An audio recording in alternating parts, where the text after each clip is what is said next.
magic number to look up on the phone. Yeah, I had a question in the chat if they can do it after your delegation, and yes, you can do that after your delegation.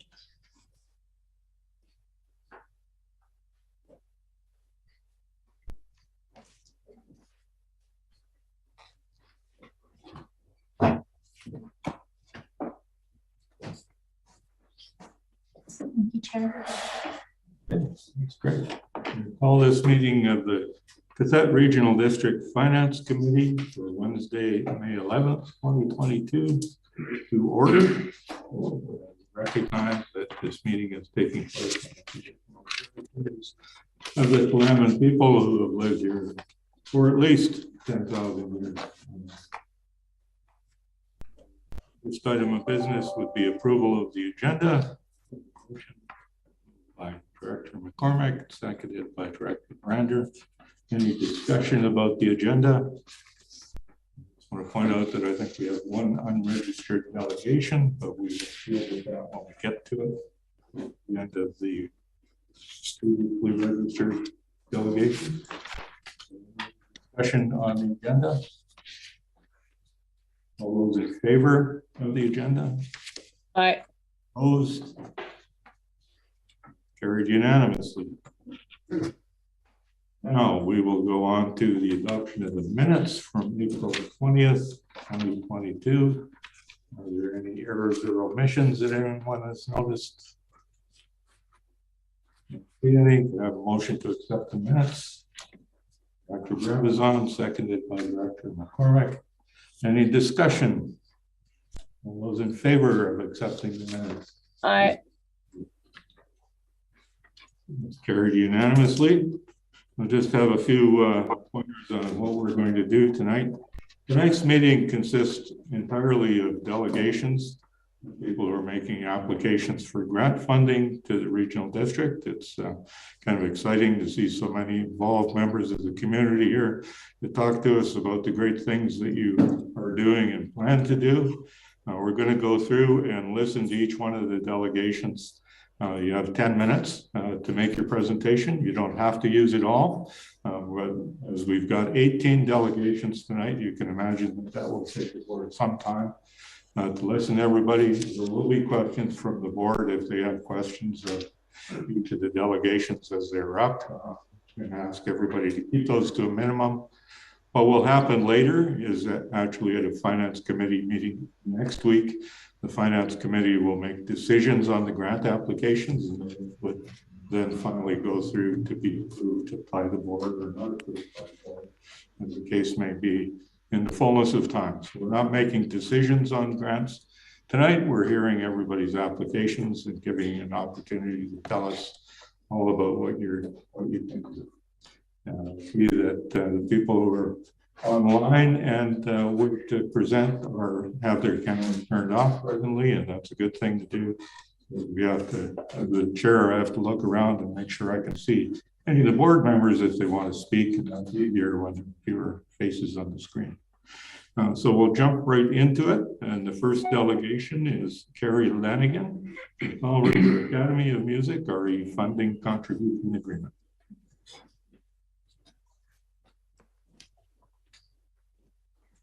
Hello, everyone. Good afternoon.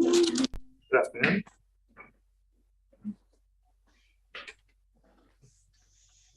My name is Carrie Lanigan, and I'm the administrator for the Powell River Academy of Music. Thank you for the invitation to come and speak with you this afternoon. Joining me today is Lois Gagnon, president of the board, and Stephen Cromero, the gallery chair. I'd just like to say right off the bat that we really appreciate our relationship with you and the partnership agreement through the funding contribution.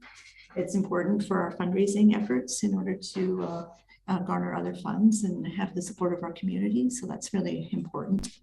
Currently, I'll just go through the academy, what we've been doing recently, and then finally, because now seems like the logical state. Currently at the academy, we have Powell River children, youth, and adults participating in over 1,100 arts activities, student placements, and classes every week. So 67% of those are under the age of 10, 17% are 10 to 18, and the remaining are evenly divided between seniors and adults. So we have a large range of children in the building. This past weekend, we hosted the first annual Powell River Accordion Festival. I'm hoping everybody heard of it. We get it out there a lot. We had 2 days of events. We were pleased to see quite a number of out-of-town participants and audience from Vancouver Island, Sechelt, Salt Spring Island, Mill Bay, Mission, Victoria, Comox Valley. I think accordion is making a new wave in the world. I think it's going to be cool again. So the weekend included concert performances from welcoming Nikolai Bine, and he recently completed his master's in accordion performance from the newly established Accordion Studies program at the University of Victoria. And Nikolai was stunning in his performance, and his next event will be in Carnegie Hall. So little Powell River down to Carnegie Hall. And if you can look him up on the master's program at UVic and see his master's performance, and it's pretty much what he did in Powell River. So it was really special. Saturday, we held master classes with Nikolai in James Hall and over Zoom, and an accordion 101. So if anybody wanted to try on an accordion, you could have come and had a little lesson in how to make the machine work. And then it ended with a kitchen party in the Legion that was really well attended, and the Legion was thrilled to have so many people in their venue. So as you all know, 2018 was our last Cathalmu Festival, and we remember really clearly the events. We were 2 weeks away from starting our ticket sales for 2020. We had everybody all lined up, and then cancel it, contact everybody, and it was quite the experience. So fortunately, through the encouragement of our board and the assistance from the Canada Emergency Wage Benefit and the BC Arts Council Resilience Funding and the Emergency Business Account, we're here today, and we're planning for 2023. So we're really glad about that. The festival planning is 2 years, and so when we return to the office, we began planning for 2021, and then again for 2022. And then unfortunately, this year in January, the choirs were contacting us, trying to make their arrangements for travel to Powell River and working with their visas and the airlines. And they were being told that they needed to have a plan to self-isolate for 2 weeks before they could come to the festival. And then they're phoning saying, can you help with that? And it was just, way too much. So that's why we postponed it yet again to 2023. So a number of the choirs have paid a deposit to attend, and they've not asked for that back. So we're holding that for them, and we expect them to be here in 2023. So our choral friends, the Örebro Chamber Choir from Sweden, the Philippine Magical Singers, and the 2018 Choir of the World recipient, the New York Young People's Chorus of New York, are all planning to attend in 2023. So we've got some really good basis for the festival. And throughout this time, it's been very, very important for us to keep the festival name known throughout the world. We didn't want to just sort of drop off. And so we've continued since the beginning of the pandemic, advertising in the International Choral Federation of Music publications, Choral Canada, Anna Cruz's Choral Journal, and the American Choral Directors Association. And they have really wonderful products that they put out, and everybody, all the choral conductors read them. So as well, we communicate by email to individual choirs. We do a lot of researching to find choirs. We have over 2,400 active emails on our list that we send information to, plus we have our artistic council. So we have no doubt that we're well known still in the world. So just as a closing, that was a festival, and I just always like to mention our piano student, Jade Kirkazal from Texada Island, and he is the recipient of the Daniel Kingsbury Music for Youth Endowment Grant. And so we're very pleased for him to have that honor. So he works really hard and he comes up and practices whenever he can. And, you know, if he's waiting for the ferry in an hour, he'll come up. So yeah, we're really happy for him here. So now I'd just like to introduce Lois Gagnon. She's a longtime volunteer and parent, and she'll tell you all about herself. Thank you, Carrie. Again, we'd like to thank you for allowing us to have time to come to share our stories and the excitement of the Academy. As Carrie said, my name is Lois Gagnon and I'm the president of the board of directors up at the Academy. I'm happy to say that through the due diligence of our board over the last couple of years and our excellent staff, we've managed to come through the pandemic on a pretty solid shaped good basis. Through that, we're happy to go through with planning for Cathy 2023. We're a very busy, vibrant part of the arts culture in Powell River, and we're very pleased with the prep for Cathy and Stephen in the head chair, which is our organization's biggest project. Although I'm new as this role as president, I'm not new to the Academy. As Carrie said, I've been there since 1986 when we enrolled our children in the choral and piano programs. And Cathy has been a big part of our lives over the years, hosting, singing, organizing, building. We've all aspects of the festival in our family. We strongly believe in the arts education and the experiences that it provides. And our family has enjoyed and benefited from the participation in Cathy every year since. It's opened up so much to our children. It brought the world literally to our dining room table. They were able to learn other cultures and also learn of their everyday real lives. This is not only our story, it's a story of hundreds of the region's families over the years because of this international festival. And we hope as an organization to facilitate many more of these worldwide connections because our world just simply needs those connections at this time. In my professional life, I spent 30 years in healthcare in the general surgery department here in town. I know from experience that every advantage our region can give recruiting professionals to work here is a welcome one, and recruiting to a remote area is a very challenging task in today's world. I absolutely know that having a well-established art school and a world-class choral festival here is a game changer when people are making a decision about coming here to work. They want this level of arts education and cultural experiences for themselves and their children. So the Academy and Cathy are important elements in our culture of our region. And as a board, we look forward to sustaining these elements for years to come. The regional district has always been a strong supporter of our projects, and we value that support and partnership. On a smaller note, I just wanted to say the other day I was working at the Academy and a little boy came out after his violin lessons. He was only like 5 or 6. He came bursting out of his violin lesson and he was ecstatic. And he says to his mom, the first words out of his mouth was, "Mom, I learned 2 new notes." And she was like, 2? And he was like, "Yeah, I learned 2 new notes today." They were both so happy, so joyful. They went out chattering out the door. They were just so happy. And I thought to myself, we see world-class choristers, we see world-class conductors and musicians. But to me, that little boy coming out that door saying that he'd learned 2 notes is the very beginning. And that's what we do at the Academy. And that just made my heart melt because I knew that that's why we were doing this. So thank you again for your support over the years. We couldn't do what we do without you. And now I'd like to introduce Stephen Cromero. He's the Cathy chairman, and he'll give you an update on 2023. Hi, my name is Stephen Cromero. Like Lois and Carrie have said before me, I just wanted to say thank you for letting us come here and present our wonderful Academy and everything that it does.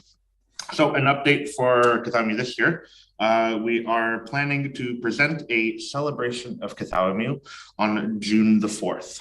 And that will be 2 repeat performances, one in the afternoon, a matinee, and then one in the evening. And these performances will be choirs from Powell River, and they will be singing all the hits and all the wonderful songs that we love and remember from Cathy of past. So we would like you to join us for that wonderful celebration on June the 4th. And like Lois had said, My name is Stephen Camaro. I recently moved back here from Victoria to Powell River. I grew up here. I went through the academy as a little kid, singing in the choirs, playing my accordion, playing my saxophone, playing my various other instruments. And now I'm teaching at the academy and as well as the school district. So like Lois had mentioned, we love to see the little kids running out of their lessons, telling their moms or their fathers or grandparents, oh, I learned this new note or these two new notes. And that's exactly why I do what I do. I just love teaching the kids and seeing their faces light up. I'm going to ask you if you can wrap it up. Yeah. A minute and a half over Okay. time, and we've got lots of people here from. So thank you very much. And yes, thank you for letting us come here today. Yeah. Thank you for thank you for trying to stay within the time. Yeah. Thank Any you. board members have any questions for the delegation? Don't see any hands. So thank you for what you do. Thank you for coming. Thank you. Thank you. We'll be dealing with the applications over the next week and after that. Excellent. Thanks a lot. Thank you very much.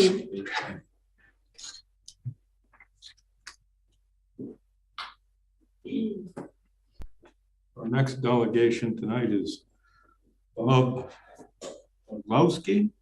I think I'm pronouncing that correctly. Powell River Sports Hall of Fame sponsorship chair regarding a sponsorship request. Did I get your pronunciation anywhere close to right? You did good, George. You did okay. Bogoslowski. You did well. Thank you.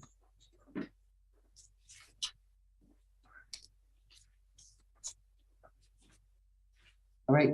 Hello, everyone. My name is Bob Bogoslowski.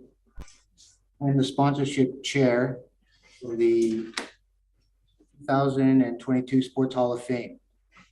Now, on behalf of the 2022 Sports Hall of Fame, thank you for this opportunity to request financial support for this year's upcoming event, which will be held June 10th and 11th. Included with this ask of financial contribution, we will mention previous involvement from the Qathet Regional District, why the funds are needed. I will introduce an athlete who grew up in the regional district, and I will mention reasons of value of sports and the purpose of the Sports Hall of Fame. So at this time, perhaps Connie, we can there's a program and a ticket to that's two.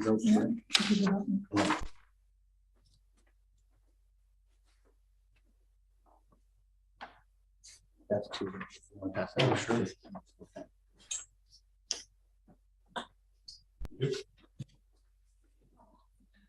The Sports Hall of Fame purpose is to acknowledge, remember, celebrate athletes, teams, builders, and pioneers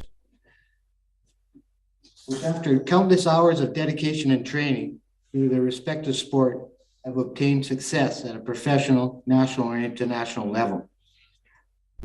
We as a sports committee feel it is important to recognize and remember such achievements.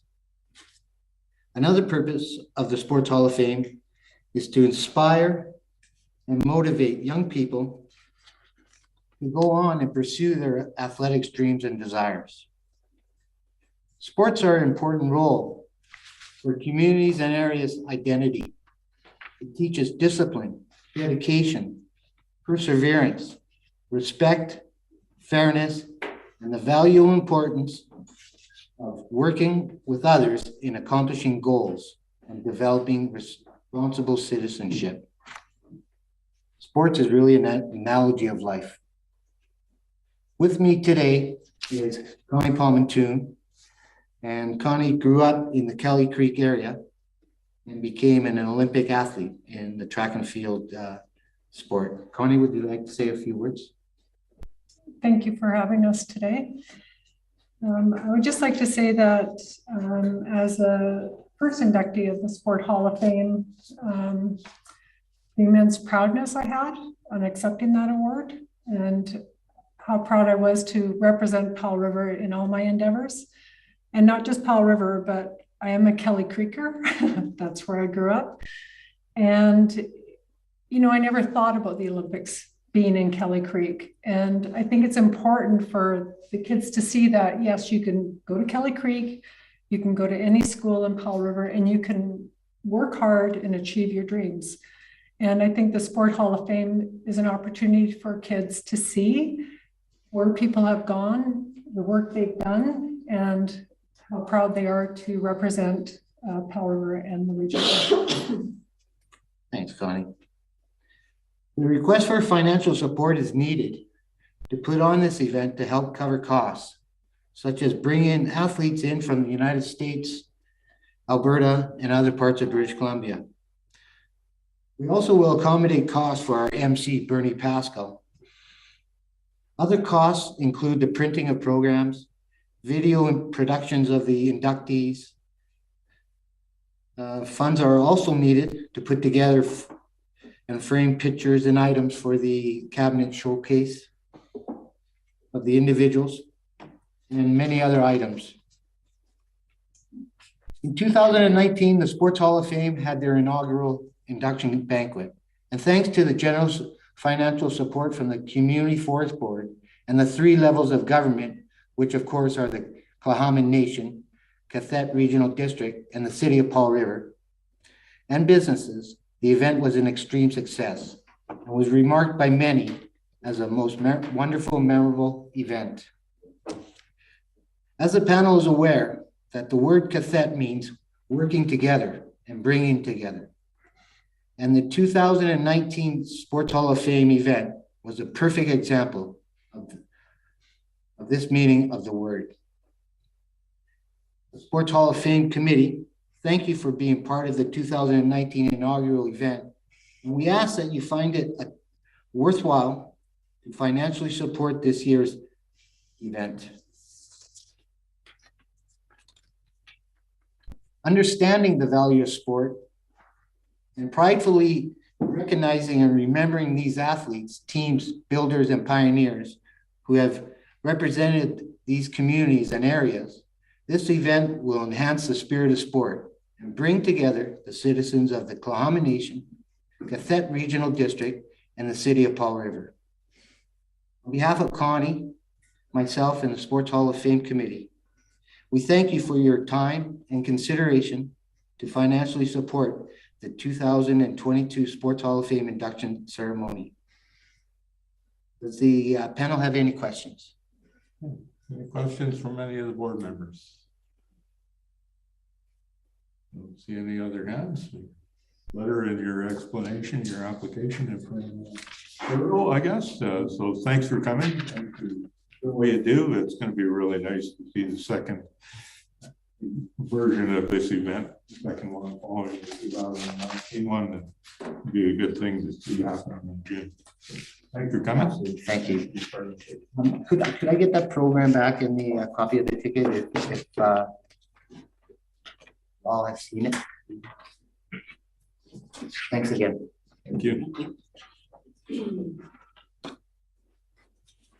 next delegation is Cathy Atwood to the Texada Arts, Culture, and Tourism. Good afternoon. Oh. Thanks for seeing me. I'll try to keep this short. Texada Arts, Culture, and Tourism. There's sometimes some confusion because we are a much broader mandate than most of the groups here. We're Texada, and where our mandate is to support Texada as far as economy, culture, et cetera, through the arts, culture, and tourism. And we accept a broad range of programs.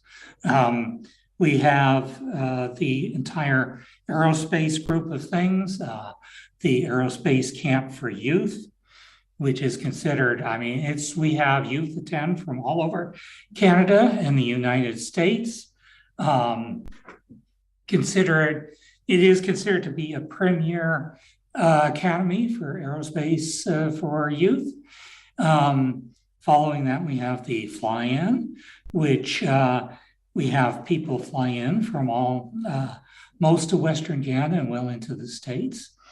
And that has resulted in the economic benefit of several of the pilots who have come to those fly-ins have then chosen to move to Texada Island and use the airport and build hangars, et cetera, et cetera.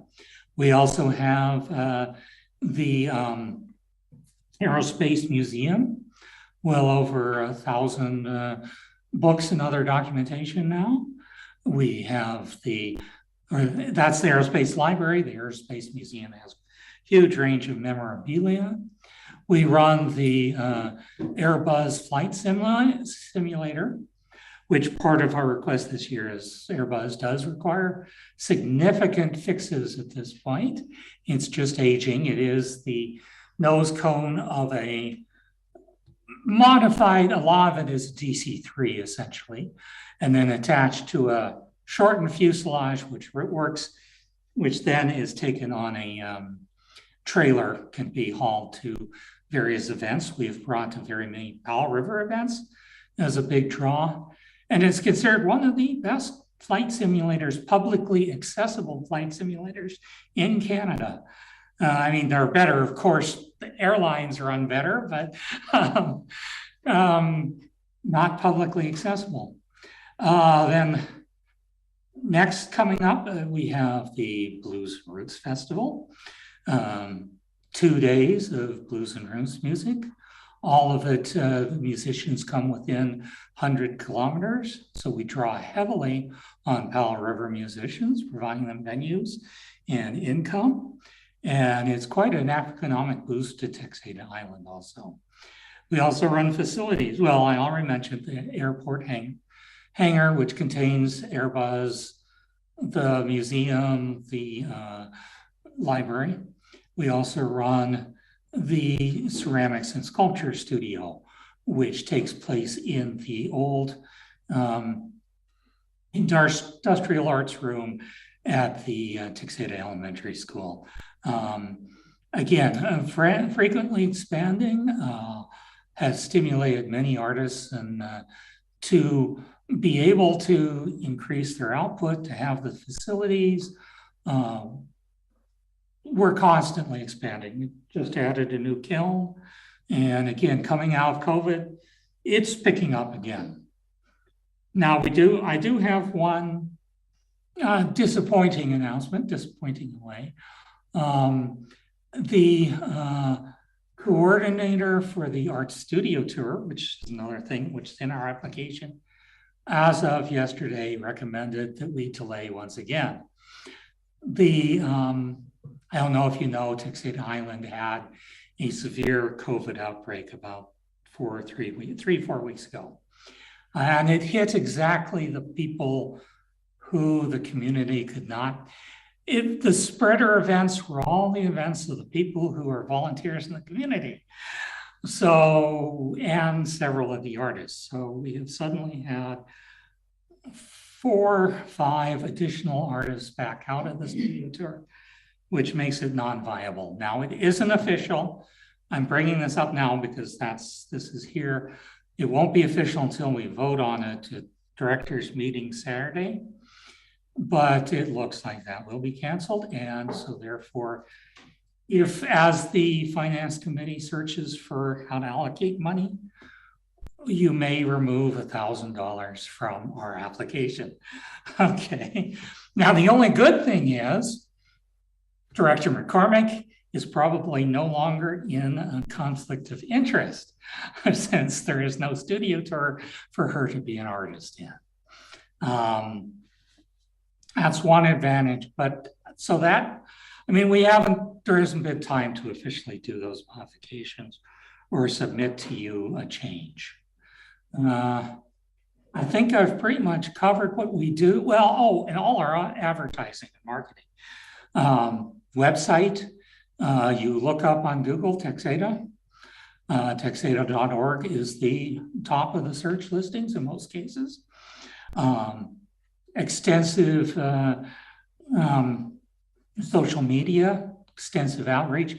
That's the reason we are such a big thing, is to share cost sharing the advertising. It allows us to buy as group over all of our events and facilities full page ads rather than small, and in a huge variety of things. And that is a lot of our cost. It's just the shared advertising and marketing of Texada Island for all these events and general just visitors. Our site members include most of the B&Bs on Texada Island, all of the restaurants, all of the most anything else that is in the realm of tourism visitors, or in fact providing such services to residents. So we promote all of that and do all of that. And I thank you and ask if you have any questions. Any questions from anyone? Director McCormick. Thank you, Chair. Quick question. Do you think that the if the art tour indeed does not go ahead, and it certainly looks like it won't, is that really going to save $1,000? Because you're still doing the same marketing tools, you're producing brochures, the website. Well, yes, that's the $1,000 was what we were going to directly give to them. Now, there are a bunch of artists who were very saddened by this announcement, who are trying to start a mini tour. Again, just one day. So we knew we'd watched these other artists. I mean, I was one of the ones who got COVID, and it's not fun. Now, it probably means I'm more, like I said, in this case, I wanted to go ahead because I'm, if anything, more immune now. But it scared several artists out doing it. So, or to rethink it. So we may, if the funding is there, the $1,000 that we would have handed to Studio Tour will definitely be reallocated. Believe me, we spend every cent we get. We will reallocate it to the artists in some way, either several miniature studio tours at the farmers market, or or people who've proposed things at the park, Shelter Point Park, though that requires all kinds of approvals. I mean, these are all right now, as far as this is concerned, we're running at a moving target like crazy. It's moving fast. So, but that's part of what this pandemic, and even well before, what Texada Arts, Culture, and Tourism has always been good at, is moving and adjusting. And if one event doesn't work, we find another one. Thank you very much, Chair. Thank you. Any other questions from board members? No. Thank you for your input, and we'll be thinking about that next week. Thank you. Our next delegation is Marlene, Timothy Atwood. No, you just had Timothy. I better get sorted out and look at my agenda properly, hadn't I? Marlene Chamberlain, who is on her way up here right now to speak for the Qathet Symphony Orchestra. Thank you. Assistance. About 5 years ago, I went to a music camp at Whistler, and one of the programs I signed up for was for Orchestra 101. And for 5 days we practiced. It was awful at the beginning, but 5 days we practiced. And on the 6th day, we gave a performance. And I came out of that with the most exhilarating feeling I've ever had.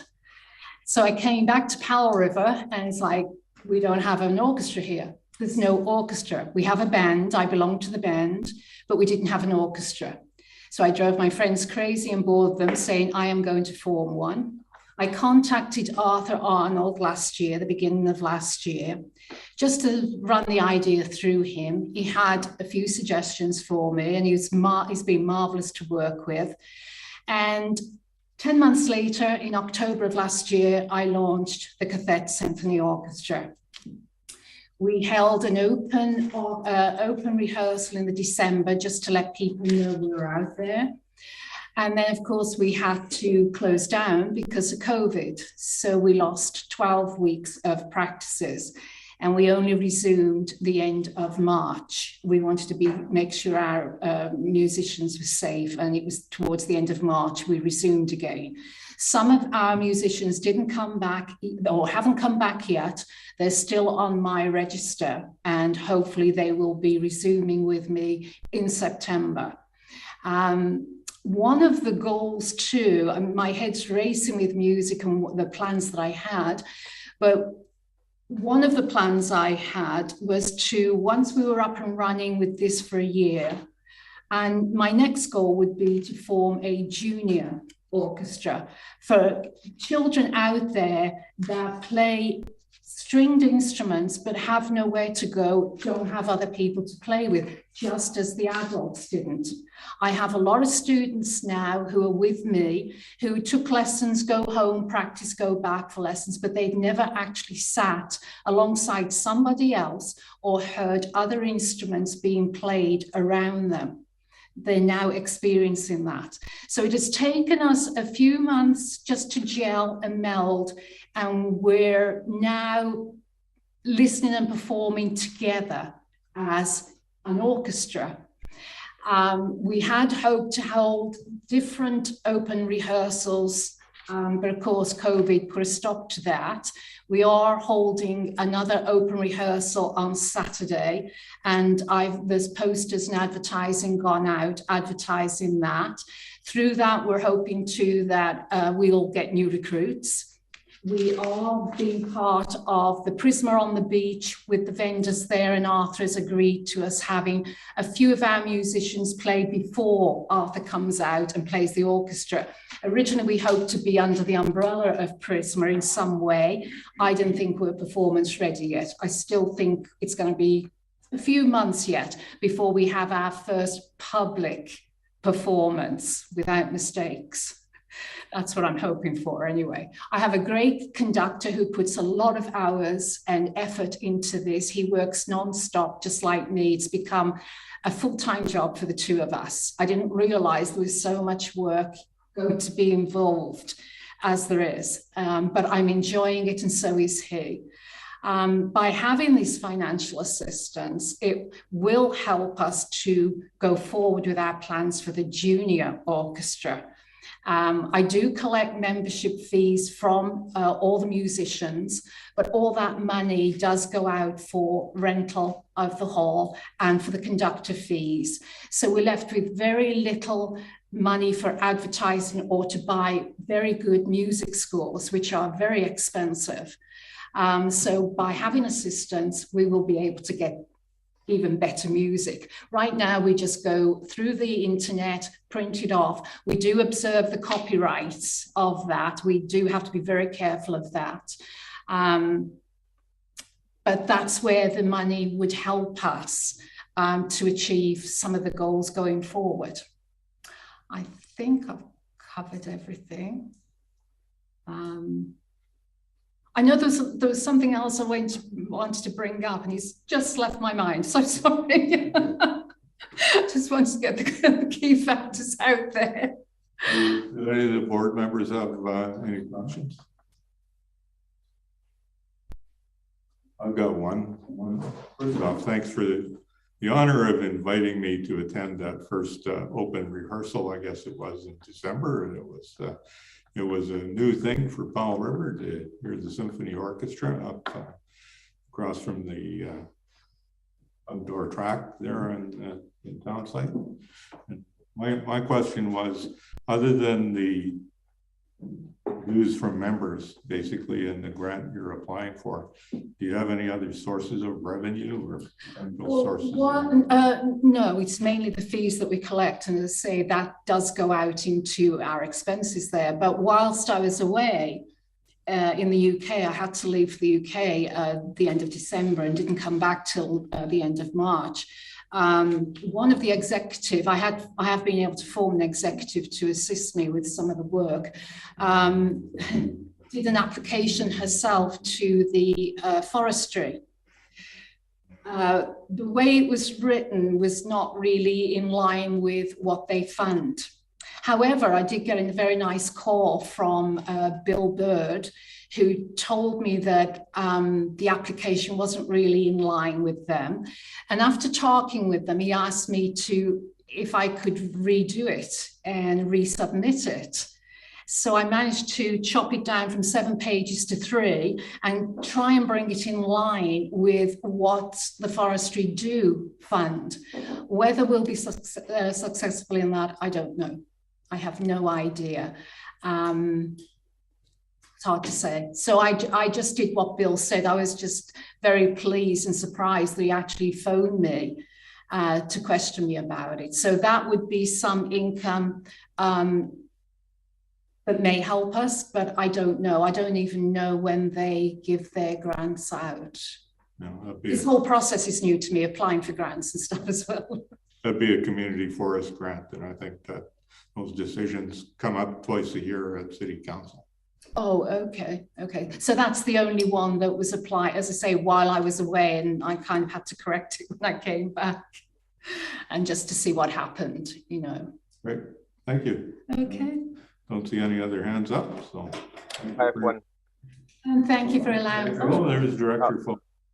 Thank you, Chair. Just very briefly, it's more of a comment. Thank you for the presentation. I just wanted to say, if you ever, I would suggest in the future, as this goes and you're ready to perform, come to Lasqueti.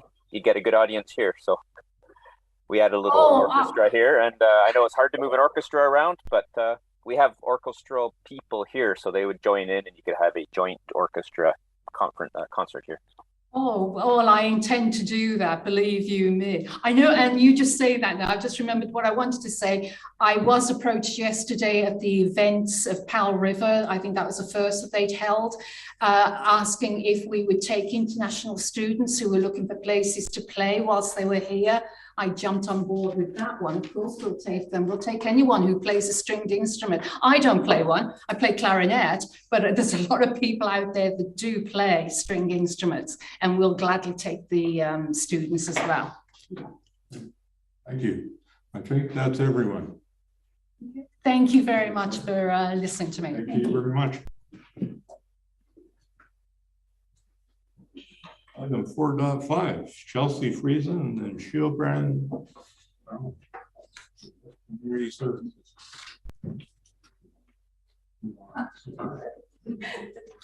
That's the monitor, all friends. Don't want that.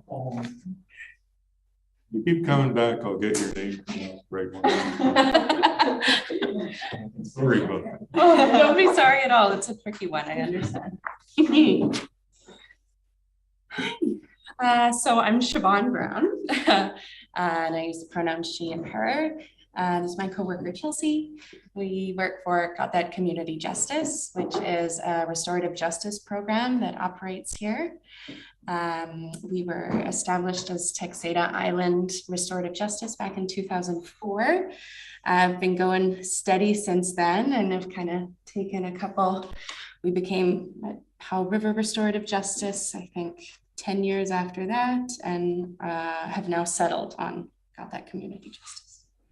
So we provide restorative justice services to this community, criminal and non-criminal. We also host community dialogue circles with topics chosen by our volunteers or members of the public. And we do workshops and training for the community.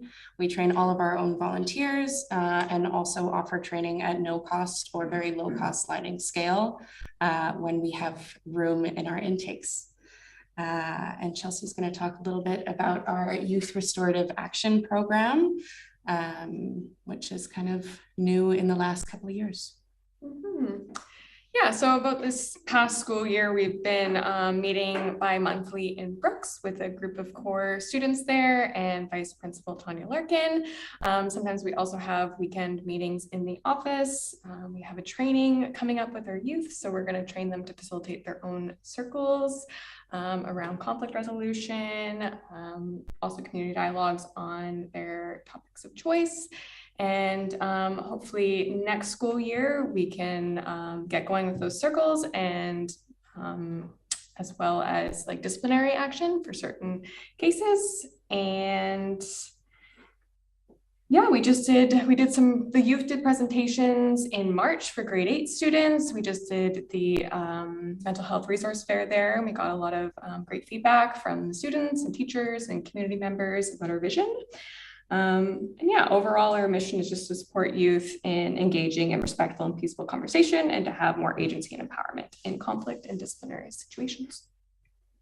Yeah, it's been really fun. It's bi-weekly, not bi-monthly. Sorry. All good. Yeah. So we meet up at Brooks and, they share their own meetings and kind of set the agendas, and we're really there more of in a support role, but they've been really excellent this year. So in terms of what we bring to the community, we're an option for diversions from the criminal legal system. So we can get referrals from the RCMP or from Crown Counsel. We also get referrals from the community or other community organizations. So yeah, our services are open to anyone, and they're free of charge. When it comes to crime for the victims, it's really designed to be a very supportive process whereby they can express their feelings and their needs, and they get to decide on the consequences for whatever criminal action was taken. And for the offenders, the hope and many studies have proven that restorative justice really helps with recidivism rates. So if you get people in the door quickly to restorative justice and a more responsive model, they're far less likely to offend again in the future. And in general, I think it just benefits everyone in the community and most people who participate. It really teaches people good communication skills, nonviolent conflict resolution. And, the hope is that at the end of a restorative justice process, people feel some sense of closure and that they can kind of move on with their lives and be reintegrated back into the community in a good way.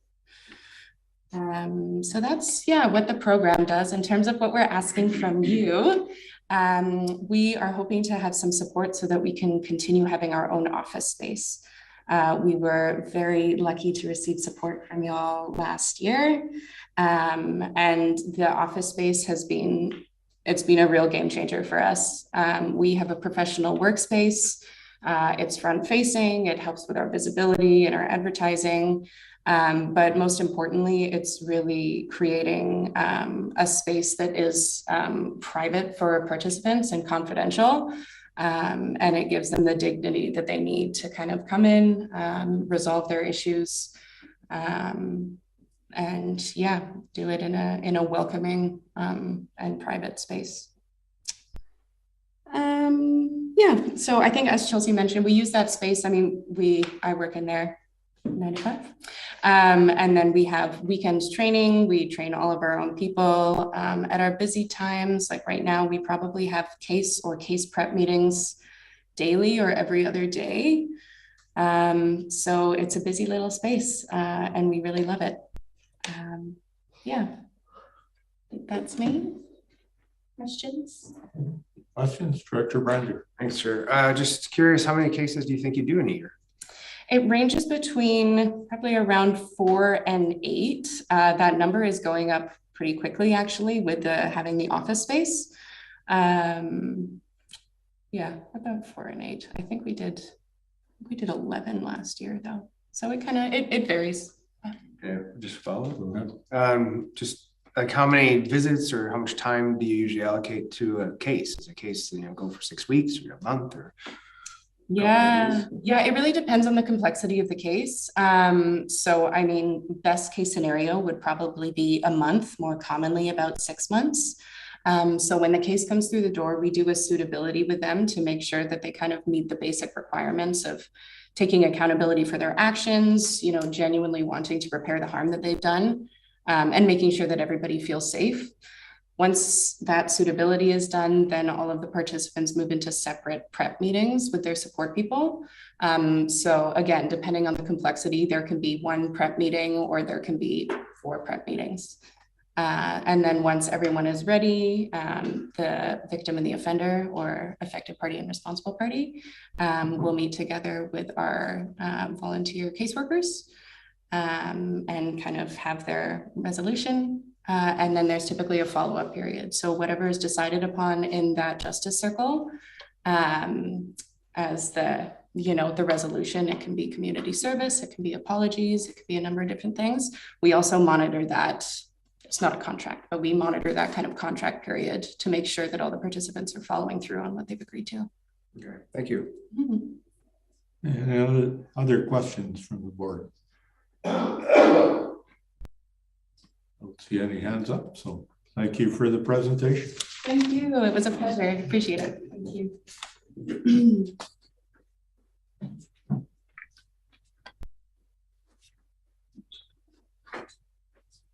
Next presentation is from Annie Wise, Sunshine Coast Tourism Executive Director, RE, Sunshine Coast Tourism Annual Report and Activities Update. Hello. Hello again. This is working okay. Good afternoon. Thank you for having me today. My name is Annie Wise, and I am the Executive Director for Sunshine Coast Tourism. I started in this role in August of last year after serving the previous 8 years as the Marketing Director. And I did want to acknowledge that the Sunshine Coast as a destination includes the traditional territories of the Tla'amin, Klahoose, Homolko, Sechelt, and Squamish nations. And I'm really grateful to be here, to work here, live here, and raise my family here. I have shared with you our request for annual funding in the amount of $12,000 for our destination marketing services that we provide for the region. But I thought it'd be useful to provide a brief overview of our organization. We are a nonprofit association, and our mission is to build a strong and sustainable tourism economy here on the Sunshine Coast and qathet region that's consistent with the values of our residents. We work to achieve that mission through 3 primary pillars: our destination marketing, destination development and management, and by advocacy. So working to raise awareness of the value of tourism among our residents, our tourism businesses, and our local governments. Let's see if this works. Maybe not. Yeah, no worries. Well, that was actually the last slide I was talking about. Forgot that I had to click this thing. We are governed by a volunteer board of directors. They're elected to 2-year terms at our annual general meeting, and they represent different geographic areas as well as subsectors of the tourism industry, such as recreation, arts and culture, and accommodations. We have a full-time staff team of 4, and we also operate 2 visitor centers in Gibsons and in Sechelt with service contracts with their respective municipalities. In addition, we've also created 2 new tourism advisory committees, one for the Southern Sunshine Coast and one for the Northern Sunshine Coast. Those committees are additional opportunity for stakeholders and partners to be involved. And we met in March for the first time, and I'd like to thank Director McCormick for her participation.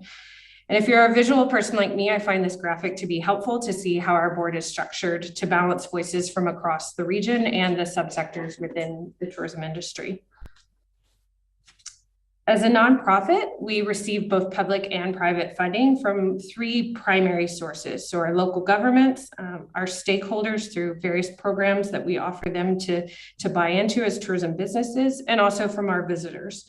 For many years now, each of our local governments has provided a collective amount of $80,000, with $40,000 coming from the northern half of the Sunshine Coast, from qathet and the city of Powell River, and another $40,000 from the Southern Sunshine Coast, so the Sunshine Coast Regional District, Town of Gibsons, and District of Sechelt, and with shares within those 2 pots based on a percentage of the population.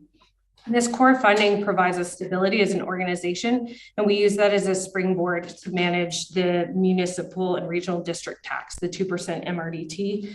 We manage that program for our region, and we create a lot of programs using those funds to create partnership opportunities, marketing opportunities for local tourism businesses. And so on top of those kind of 3 main pillars, we also pursue other funding opportunities as they arise, such as grant funding. It's been particularly relevant in the last couple of years with all the funding coming through both federal and provincial government for tourism relief type programs. And so we've been doing our best to take advantage of those grant funds.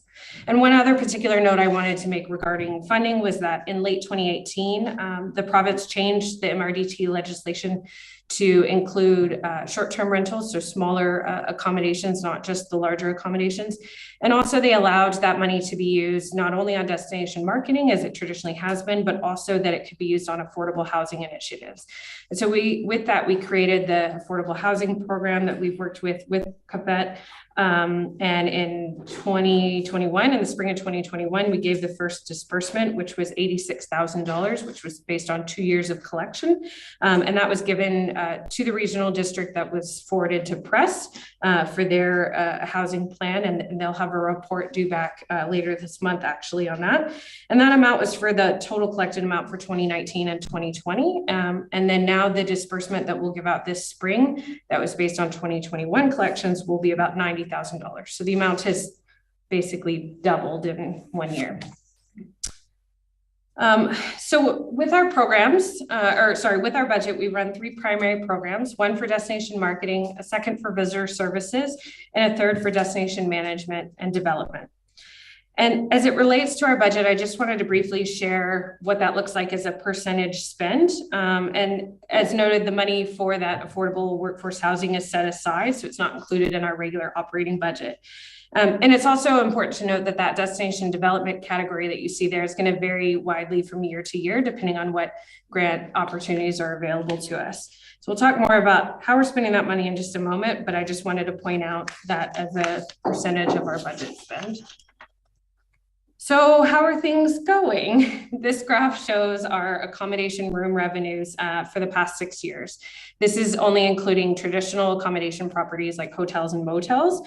And you can see that despite no major new hotel developments during that time, revenues were growing steadily pre-pandemic, with a pretty significant drop off there in 2020. But then in 2021, a huge swing in the other direction, overtaking pre-pandemic levels by more than 20%, and bringing total room revenues to our region of just shy of $25 million.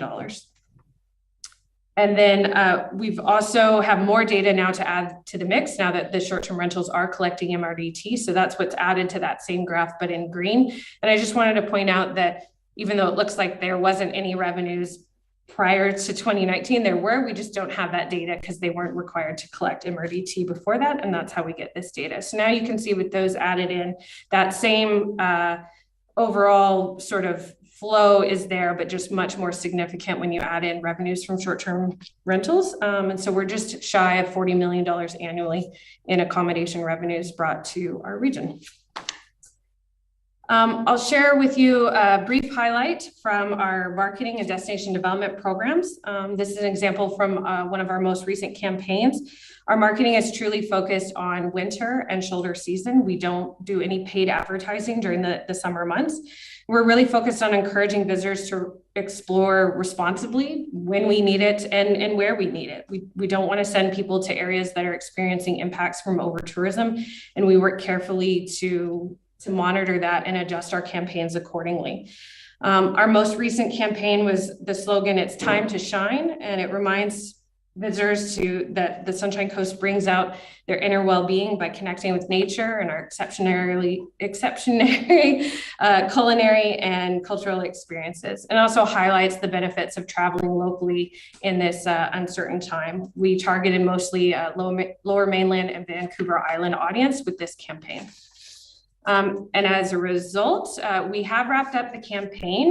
We're still collecting some of the data. This is just from 1 month of the campaign, the phase 1 portion, which measured results from mid-January to mid-February, so about a month's time. And we found that the campaign generated about 2.6 million impressions, over 13,000 visits to our website, and 935 verified visits. And so because this campaign is primarily digital, we can actually track using cell phone mobility data if somebody clicked on our ad in those target markets and then actually physically made their way to the Sunshine Coast in the time frame, then they were counted as one of those verified visits. We do work to eliminate things like ferry workers that are going back and forth, locals whose primary residence is on the Sunshine Coast wouldn't be included in that. So really looking at folks that were coming inbound as visitors. Oh, and they had to stay for more than a day. So it had to be an overnight visit. And so we are able, using that data, to measure some of the economic impacts for the region. And so we know that the average traveler, stays here for about 2 days, and that the average British Columbia traveler spends about $341 per day. And so using those verified visits and that data from Destination BC, we can calculate that that's visitor spending of over $630,000. And that's just for phase 1 of our campaign alone, along with the many other campaigns that we run throughout the year. And so with a campaign budget for this portion of $26,000, that's a return of 24 to 1 on our investment, and a great impact to our community in January and February when we need it the most. And lastly, our board and staff have recognized the need for many years to focus specifically on destination development and manage. So this is truly about that supply side of the destination equation. We know that on the demand side, that's going well, the marketing is going really well, but we also need to look at the destination holistically and ensure our success as a destination both now and into the future. And so we were able to get funding through Island Coastal Economic Trust to secure a position that's dedicated towards destination development and management. And we hired our former executive director, Paul Kamen, and Powell River resident to this role. And since coming into that role, we've secured over $500,000 in grant funding for tourism development, including new signage, trail improvements, active transportation planning. And we've also worked to support a number of other organizations such as PR Pause to secure over $300,000 in other grant funding. So like the Community Economic Recovery Infrastructure Program and a number of other grants for our local partners. We know that there's a lot more out there, and we're going to keep aggressively going after these opportunities to make sure that the Sunshine Coast has its fair share of these federal and provincial grants that are coming, especially on the heels of the pandemic. One other important project that you see there on the screen, last year we launched the Sustainable Sunshine Coast Initiative that works to both educate and attract respectful visitors with sustainability awareness messages around wildfires, wildlife, green transportation, and more. So I know I'm over time, so I'll just say thank you very much. I genuinely appreciate being able to be here and share all with you, and I would love to answer any questions you might have. Yeah, that's a lot to fit in 10 minutes. Yeah, thank you. So any questions? Don't see any hands up, so thank you for that very thorough report. You're thinking about it over the next few weeks. Wonderful, thank you very much. That brings us to 4.7. Joyce Carlson, Fall River Festival of the Performing Arts Chair. Read your grant and aid application. Thank you very much for having me in person. I'm getting used to all of this stuff again. Yes, so I represent the Festival of the Performing Arts, the longest continuously operating cultural event in the community, started in 1944-45. And like most things, the people that were originally supporting it were related to the Powell River Company. And subsequent to that, it was managed by the Knights of Pythias and the Pythian sisters, who did it for many, many years. And then there was a group of about eight or 10 women who organized it for quite a few years, and then found that they were no longer able to do that.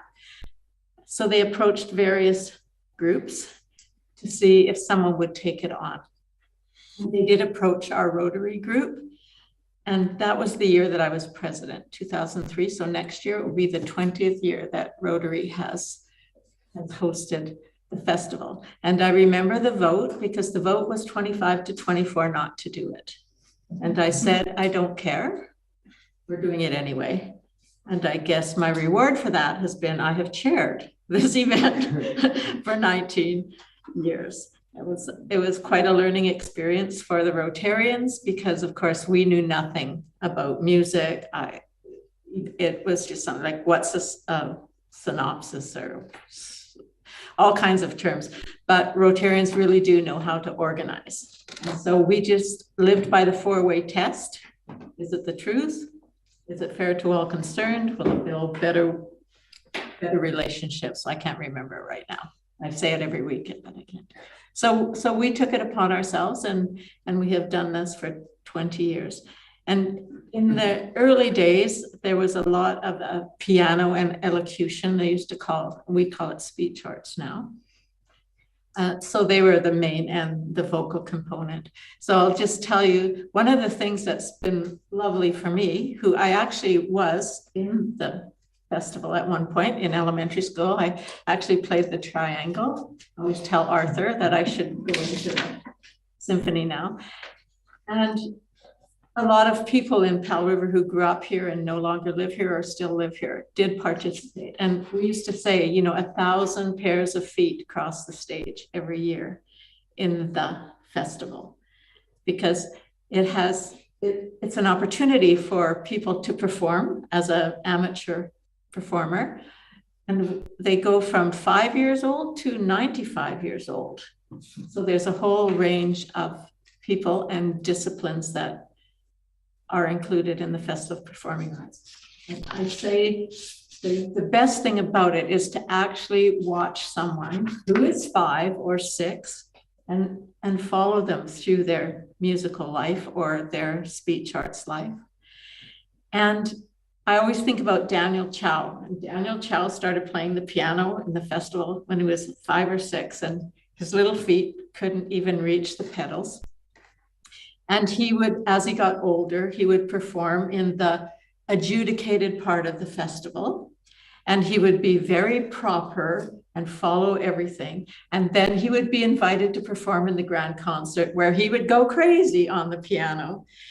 And he's had a wonderful career. A few years ago, he came back to perform at James Hall, and we had the piano tuned before he played and the next day, because that's how Daniel played it. He has won awards in the United States and in Europe, and he's now an accountant, but apparently music and numbers are similar, apparently, for people who know that. So it's a wonderful thing, and the regional district has been very supportive of us. The last couple of years, it's been very difficult.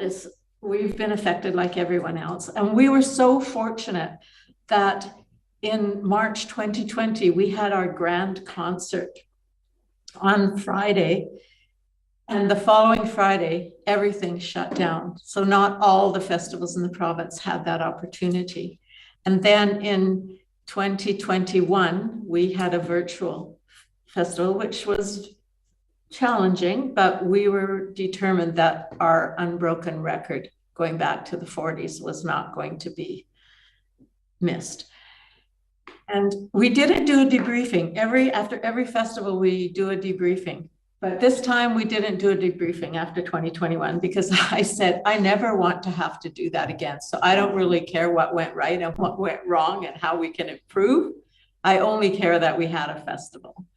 And so in 2022, we were able to have it in person and the grand festival, the grand concert again. And it was so satisfying because I MC the event, to stand up there on that stage and look out and see an audience, and to have all of our performers have the opportunity to perform and to see where they go. We have people who started playing in our festival and they make their living now through music, or their lives are enriched and other lives around them are enriched. So we have just asked for a small amount.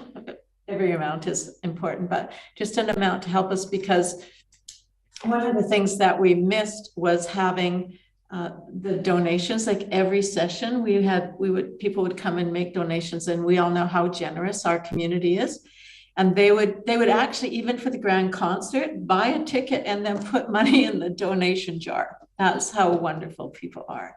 So we did host the provincial festival here at one point, and there was some legacy funds. So that was helped to carry us over, because actually we've lost $4,000 in our last 2 festivals, which I believe is part of the application form. So we're looking forward to next year when we can have more audiences in, because we were restricted to the number of audiences still this year. and just give us a, a chance to get back on firm ground. And it will be our 20th year for Rotary. So we would like to make sure that keeps going. So thank you very much for your support in the past, and we look forward to support in the future. And if there are any questions, I'd be happy to answer them. Thank you. Any questions? Don't see any hands, but that's what you get, I guess, for convincing people to do something. You get a 20-year job. Yes. Yes. And one of these days I'm in my succession planning mode, George. So that's what I'm looking for. I'm trying to find a Joyce. Well, good luck. Yes, thank you very much. Thank you for coming, and thank you for doing what you've done. Thank you.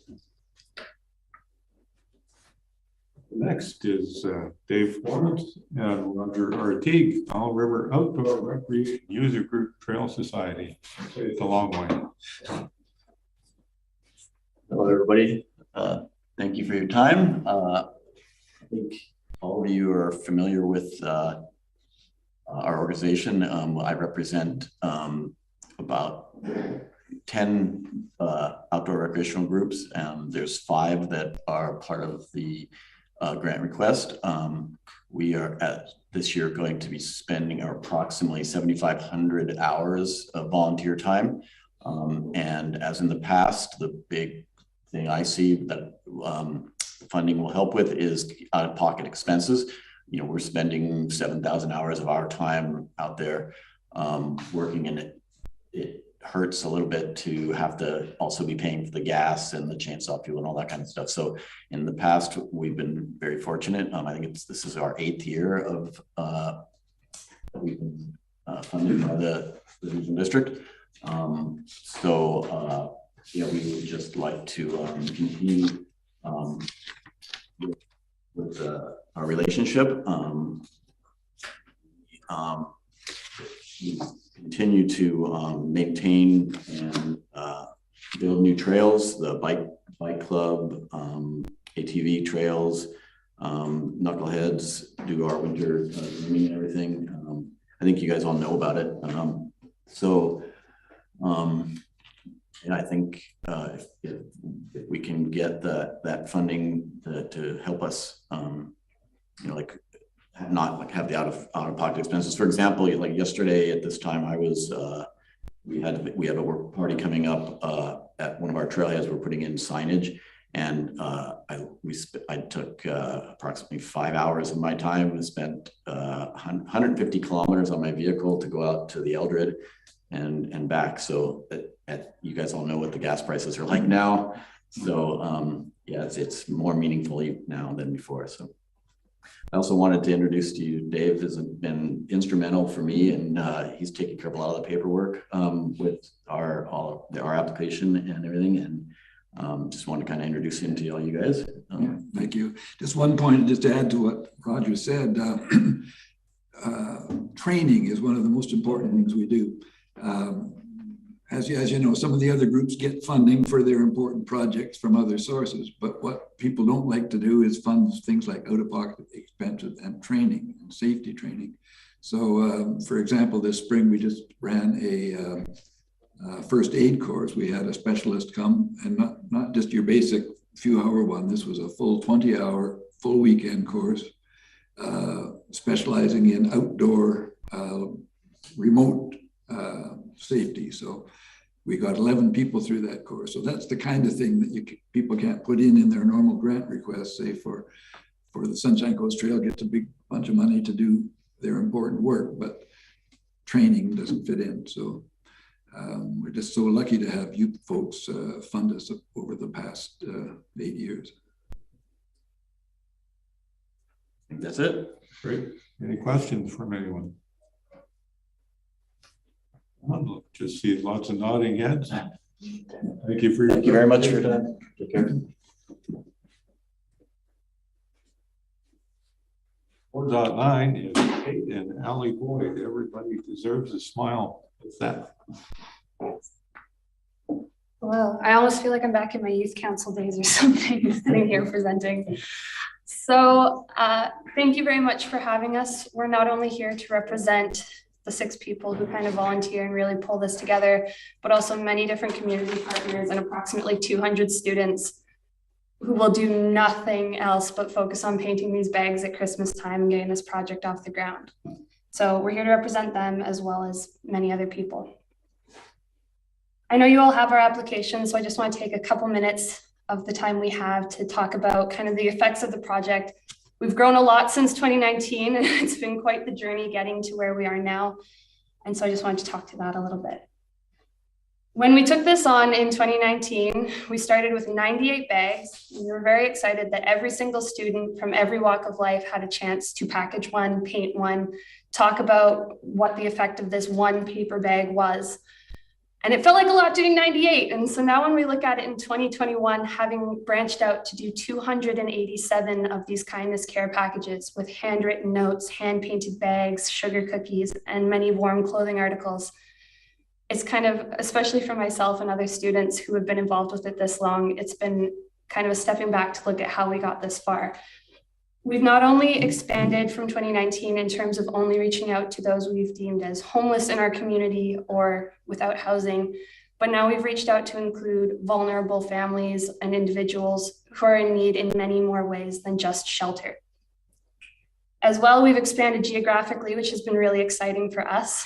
We don't just service Pell River or anything like that. We also work with the nation as well as Texada as of the last year to really expand this project. And I think one of the biggest takeaways I've had with it has been, we always talk about citizens of tomorrow and training the youth. And as important as that is, something I've noticed with EDIS especially has been citizens today. Because we've started a lot of conversations, which if you've known me in the last few years, that's been one of my key phrases. Let's start a conversation about it.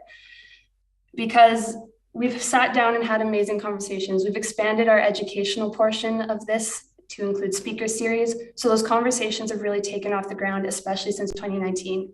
We talk about topics such as addiction and homelessness and language that surrounds that.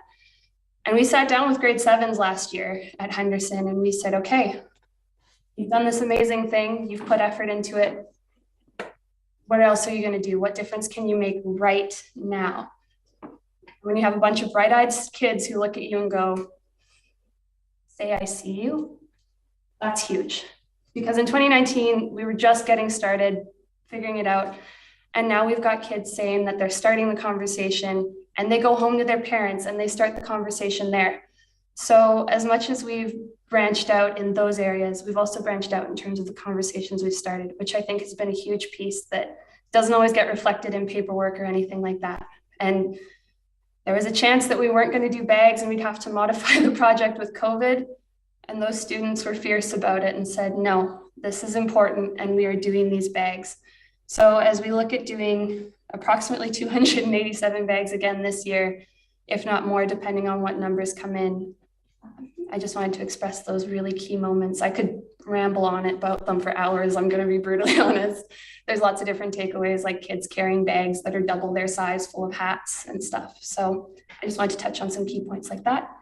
I'd like to pass it over to my mom to explain some other facets of it. I think like Ali said, we could talk about this for days. It kind of came out of nowhere, brought to us by a family member, and it has really grown. So not just our family, but our Henderson family that then expanded to Brooks, that expanded to Kelly Creek, and it just keeps expanding. And for every conversation we have, we either find a new need and we make a new connection so we can get to Texada, we can get further. And it's really, it's a blunt conversation about seeing what's going on in our community and being real and acknowledging people and acknowledging the place that everyone has. And that's pretty powerful when a 5-year-old says to you, I can make a difference. That is huge to me, that if nothing else comes out of that program, they know they can make a difference. And they are fierce about it. The year that we weren't sure, they were bound and determined to make it happen. And it's that ownership of that project. This cannot happen without the community and without the broader community. As much as we kind of lead it, we need all of the people to come together. We need the school to come together. Brooks came through and made 1,200 cookies for me this year. That was a really big deal because we weren't sure with COVID how that was going to happen. And they stepped up and made that happen. And the conversations that happened there, I run the Strong Start program during the day as my day job. And I had grandmothers who had international students saying, oh, that program, my student is so excited because they're making cookies. And so then realizing the ripples that are happening and the conversations that are then happening. And I think it's a really timely piece that's happening in our community that this project has come along at this point with new construction and the conversations that are going on there. It's made it a bigger and broader conversation. And these kids are really proud of that. And they're fierce about sharing that. They went to the Anglican church and presented to a church full of adults this year. 4 of them got up and said, this is our project and can you help us? And explained the whole thing. And it was just them. And for them to be able to own that conversation was huge. So as you can see, our application has many facets. We do an education piece. We've started the speaker series. Every year has been different. Unfortunately, we only have had one typical year in 2019. And then we've had to adapt every year because of the COVID rules. And so we've had like plan A, B, and C, depending on where the rules are the day it happens. But it has been amazing to see people support that and come together to make it happen, no matter what the restrictions. Somehow they make it happen, and that is important, and to continue the conversation and to continue expanding it. So as you can see in our budget, really it's all proposed. That's what we really hope, and we said that very, very diligently, that we hope that's what's going to happen. None of those are guaranteed except for the First Credit Union. Everything else is by the grace of the community, and we acknowledge that wholeheartedly. Some years we've been able to have donation boxes, some years we can't. So we are hopeful that we are back to a traditional model this year and we will have donations. So many of those things are in kind. The reality is if we aren't able to, and they aren't those kind of donations in kind, then we will have to use more of an actual financial. So it's a very fluid thing depending on where it is. And we're grateful for any support we can get in any part of our community. Anything else? No, I think that's it. We just wonder if you have any questions for us that we can try to answer. Any questions? I don't see anything, so thank you for the report. Thank you for your time for having us. Thinking about what you're saying about conversations and including and listening to others and applying it. Another meeting I have to go to.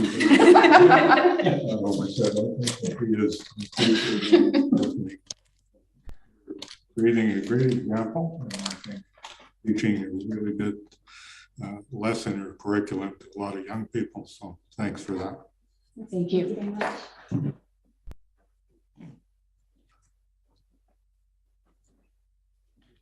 I think this is all the only in-person delegations that we have in the room.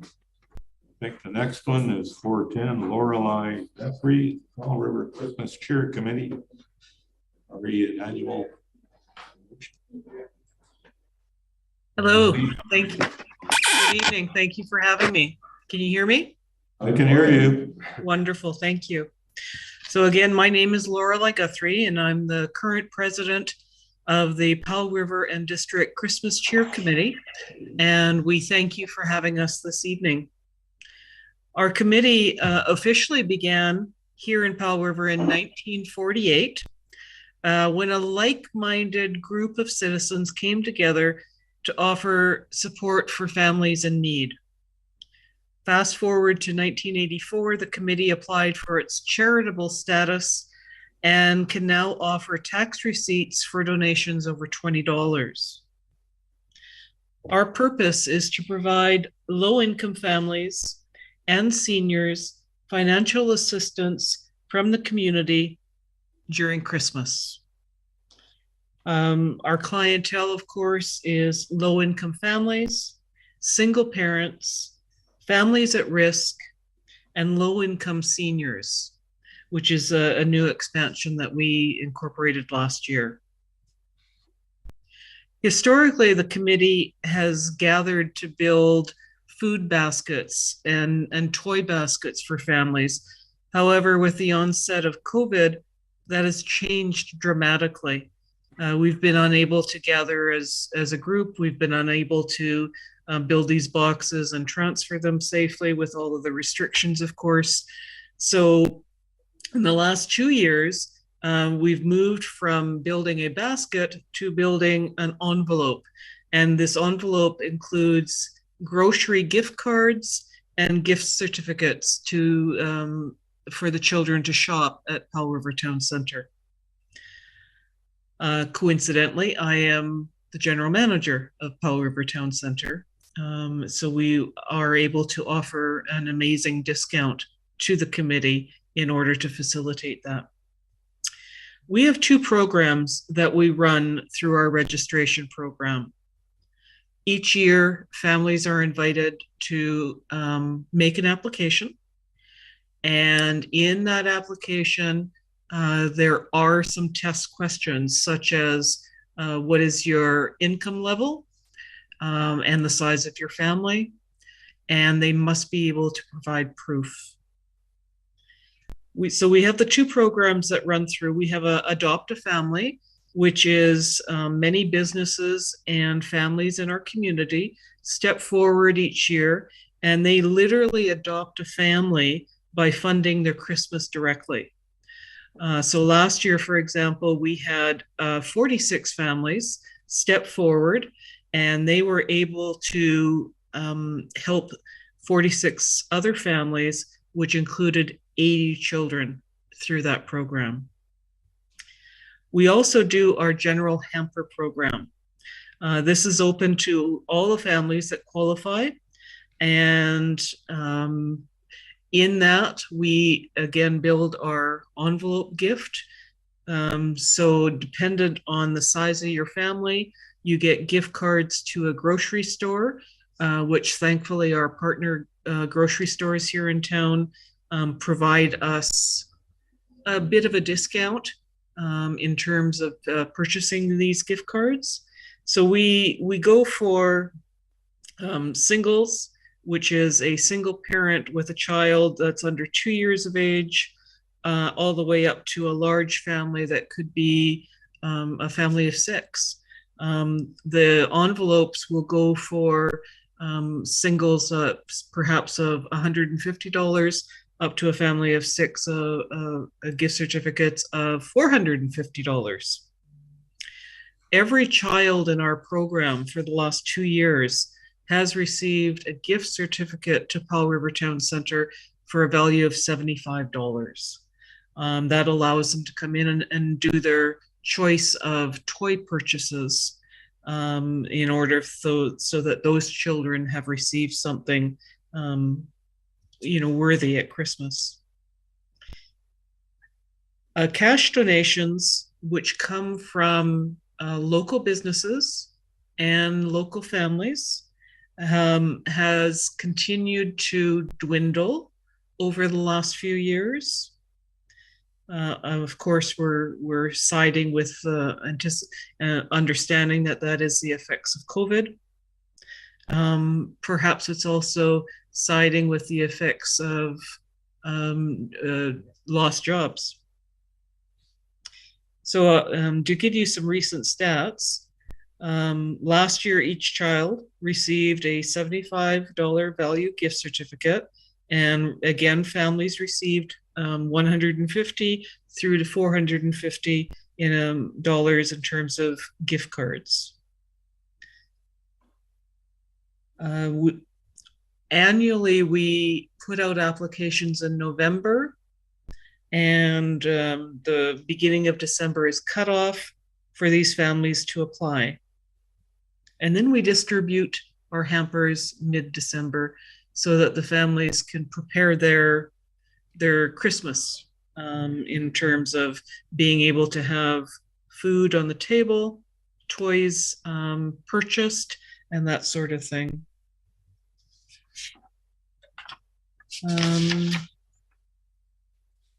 As I indicated, our in-kind contributions do appear to be slowing. So it's even more so important that we work with our commercial folks here in the city, our retail folks here in the city, looking for active donations. On average, we cater to 150 to 250 families per year. And I don't see any slowing in that projection. If anything, I see it increasing. Certainly in the past year, we've seen indications that that may be happening. Our families are extremely grateful for our activation. My committee members are long-term committee members, and they come together for 3 to 4 years of the 3 to 4 months of the year, working diligently to put these hampers together and provide something for these families at Christmas. And it's a passion project, let me say, for everyone. So again, I'd like to thank you all for listening to us here this evening. And if there's any questions, I'm available. Any questions? Don't see any hands up. Thank you for your presentation. Thank you for your time. We have next, we have Julie Stangeland, Regional Lead for Creative BC, Joan Miller and Tanya Price for the Vancouver Island North Film Commission. Good afternoon. Can you hear? Am I vocal here? I can hear you and we can see. All right, great. Thank you. Good afternoon, Chair, directors, and staff. We thank the committee for the opportunity to make this presentation. We wish success to all the applicants. The presentations really do profile amazing community programs, sports, tourism, arts, and culture sectors that the Gothic region is so well known for. As interest is in attracting and facilitating BC's motion picture industry to the Gothic Regional District is growing, we felt this was an important time to share with the committee the roles, responsibilities, and the operational model of our regional organization. My name is Joan Miller. I started in regional film development journey in 1993 as a volunteer local liaison supporting a production filming in the Strathcona Park. In 2001, I was fortunate to become the full-time Regional Film Commissioner. With me today is my colleague, Tanya Price, Production Services Manager. Tanya started with us in 2009 after a 17-year career in the heli skiing industry. Also, we are fortunate to have with us today, Julie Stangeland from the Provincial Film Commission, Creative BC. Julie is the regional lead we work with all regional film commissions. For my part, I'm going to provide you a brief overview on the history of the Regional Film Commission, ours in particular.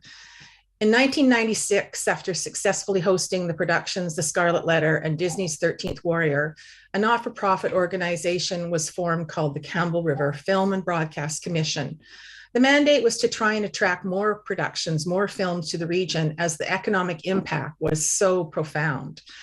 At the same time, the BC Film Commission, recognizing the growth potential in the regions of BC, held a training conference in Vancouver, hosting community economic development representatives from across the regions of BC. After 2 full days of panels and speakers and brief exercises in how to shoot a location file, everyone was sent back home to work and collaborate within their region to try and develop a regional film growth strategy. This was the start of the Vancouver Island Film Association. Membership included 9 communities, which eventually did also include the Powell River Regional District.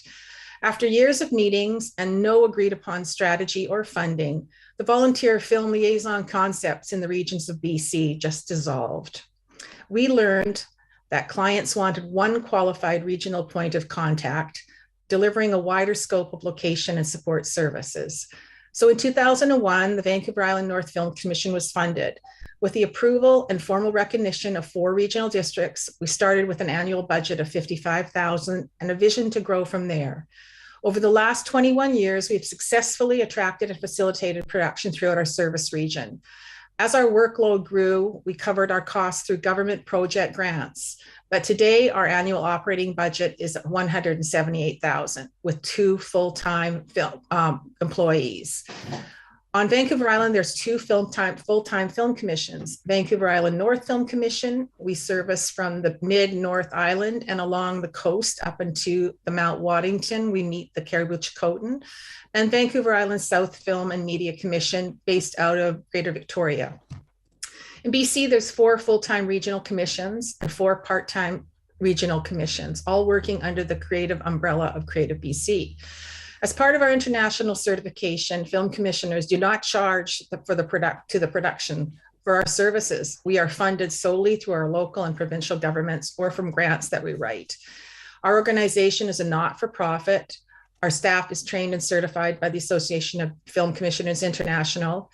Our volunteer board is made up of representation from around our region.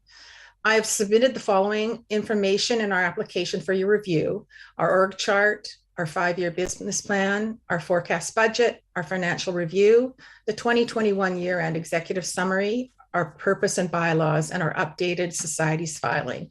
I'm now going to turn the next part of the presentation over to my colleague, Tanya Price, to speak on basically the day-to-day work of the production services manager. Tanya, please take it away. Hello, everyone. So in my role as the production services manager, I work out of our Camp River office, and I perform a variety of duties, which include administrative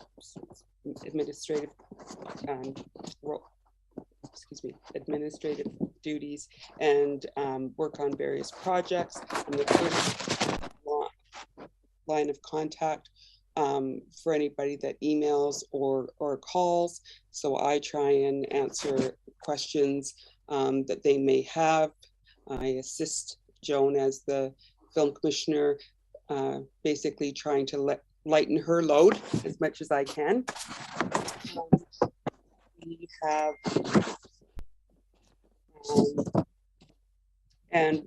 we try and promote the region as a destination of choice for the film, television, and the creative industries of productions. I also maintain our website that we have, which is infilm.ca. I also do all of our social media. We're on Twitter, LinkedIn, Facebook, and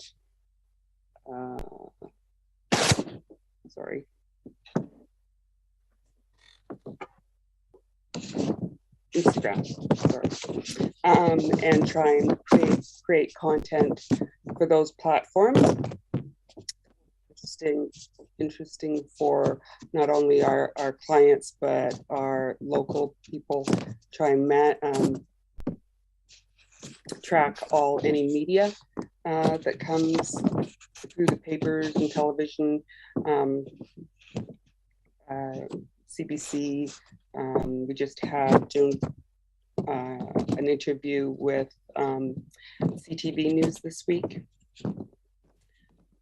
An important aspect of the job is also maintaining our locations database. We share a locations database called Real Scout with Creative BC and 2 other regional film commissions. So I upload images, put all the information about a specific location in there, send out packages. We have over 2,000 locations in that database. And just as an aside, for the Powell River Regional District, including Texada, we have 92 locations currently on our database, and that database also has a system called the Real Crew, and that is where all of our local film crew can register. And I can also, when a production lands and they're looking for crew, I can export the whole database out to them in either an Excel spreadsheet or a PDF. So When a production does land. Chair, can I interrupt for a moment, please? It's hard to hear in here. It sounds as though somebody doesn't have their microphone turned off. Is that the case, corporate officer? Thank you. Through the chair, we have checked everybody's microphones and we've muted everybody that is not presenting. Okay. All right. Thank you. Okay. Sorry for the interruption. Sorry about that. I'll speak up. As I was saying, when a location manager or a production will contact me and usually ask about locations, and I will create a digital portfolio for them of any of the locations that they request. If they may send a script that we break down, but that's the first thing we do. And then it might also require to go out and scout a location specifically for their needs, or when they come to the region, we'll also go out with them and show them where the various locations are, and also go out. Usually the first time they bring what's called a tech survey, which includes all the department heads and the director, production designers, etc. Then when the production does land, whether we land it or it comes on its own accord through other people, we try and assist them as much as we can with permitting, with getting to know the correct people. Sorry, I'm running over here. So I'll just end by saying last year we had 3 projects in the region: Raw, Slumberland, and a feature film called Exile. And I'd like to introduce Stangeland, BC Provincial Film Commission, and BC Regional. Thanks, Tanya. We're able to get most of that. So Julie, go ahead. Thank you. I know we're probably a little bit over time here, so I'll just offer at the outset that if you would like us to do another presentation for you about the industry and the work that we do at the Film Commission at Creative BC, I'm happy to do that for you, just to save people's time here. Tanya did a lot of explaining of what the actual day-to-day work is, and as you can see, it's pretty complicated, it's in depth, there's lots of details, and there's lots of work to do. And you know, for Creative BC, our regional film commissions are partners on the ground in areas around the province, that if a producer expresses interest in locations in those regions, then they are our partners to help really facilitate the production being there.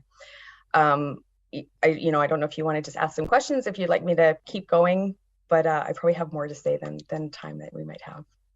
Okay, I think we'll go to see if we have any questions from the board members at the present time.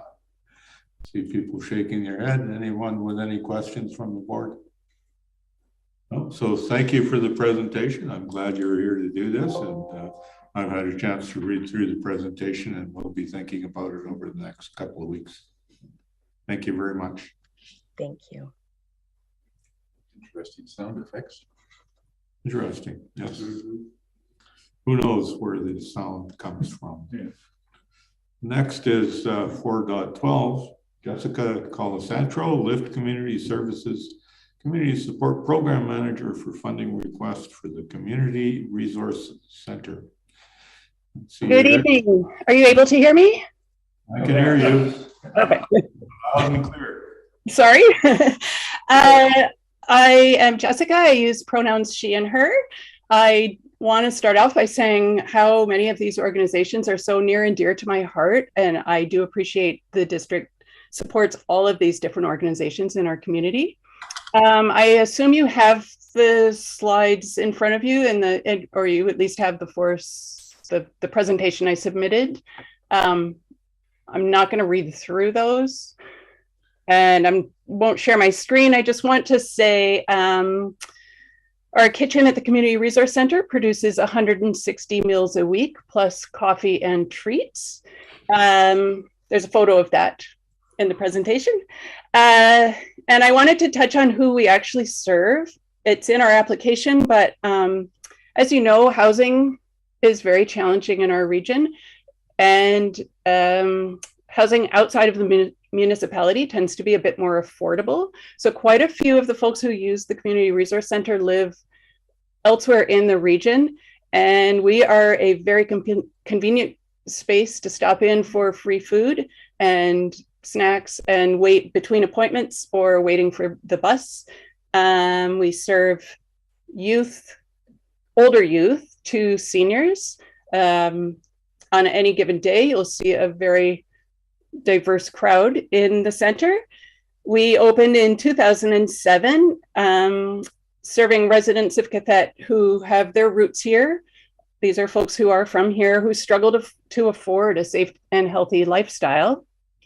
And I'm just going to throw in there for public record, contrary to the current urban legends, Lyft does not import people by the busload. These are Qathet residents using our services. And we offer a sense of stability to folks.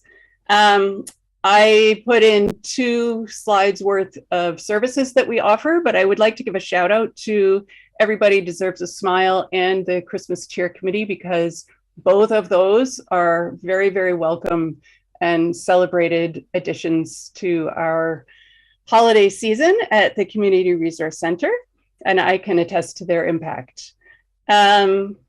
One of the photos we have is of a newly housed patron who is proudly showing off his brand new lease, which is a nice celebratory moment. And we are very grateful for your continued support. So I would like to open it up to questions if you have any. Anyone have any questions? Don't see any hands going up. We have your report in front of us, and we'll be thinking about it over the next couple of meetings. So thank you very much for your presentation, and thank you for the work you do. Thank you very much.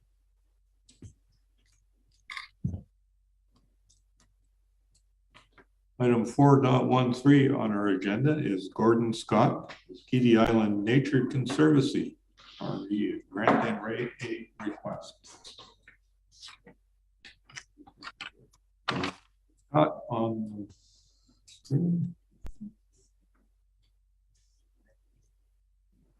Just searching through the interweb to see if Mr. Scott can be found. He has not joined us yet, Chair. Joined us yet? Wait for a long time. I think we'll move on to the next one and try for Mr. Scott later. Next would be 4.14, Marilee Pryor, Powell River Orphan Wildlife Society, Old Brow, about a grant and aid request.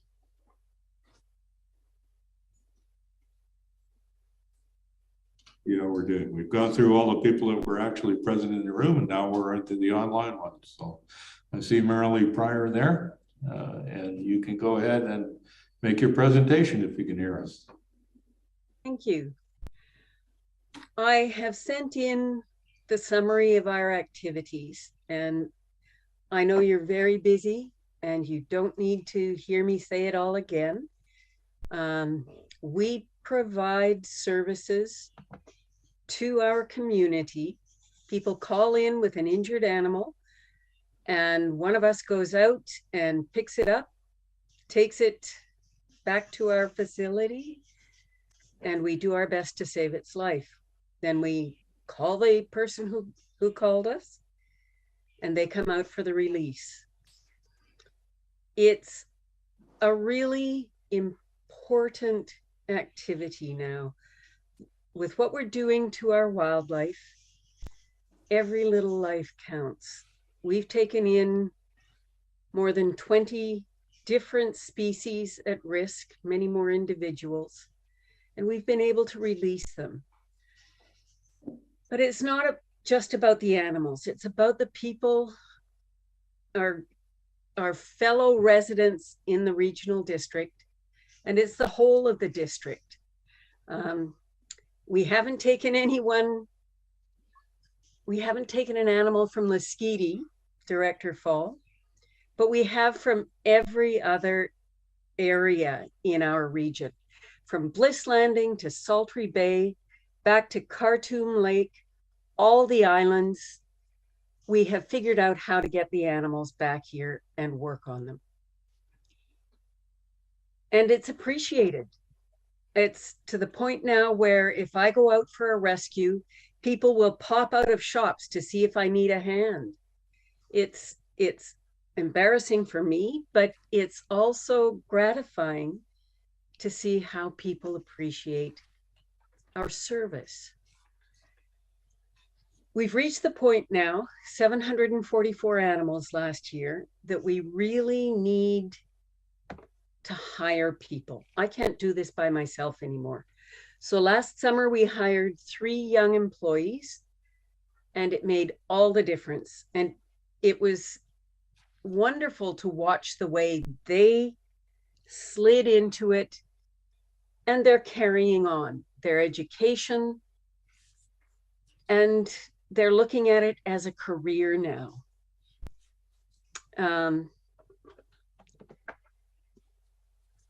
But as you will know, I'm sure, employees don't come cheap. So we are very fortunate.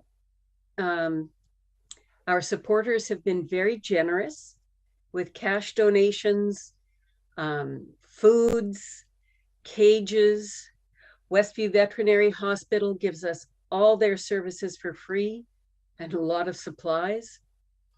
BC Ferries, Pacific Coastal, Lund Water Taxi, Texada Transfer, all carry our animals for free. Mother Nature has made donations from Photos with Santa, nail donations. They give us discounts on specialty feeds. FIC made a big donation, 100 Women Who Care. The Peak, Qathet Living print our articles when they have the space. Our directors and volunteers contribute from their own pockets for a lot of things. All the costs of our location are covered by us, by me. There's money that we contribute for a lot of the food items. And directors and volunteers will contribute when we've got a fundraiser going. And it's really good for our community. Now we're making economic contributions.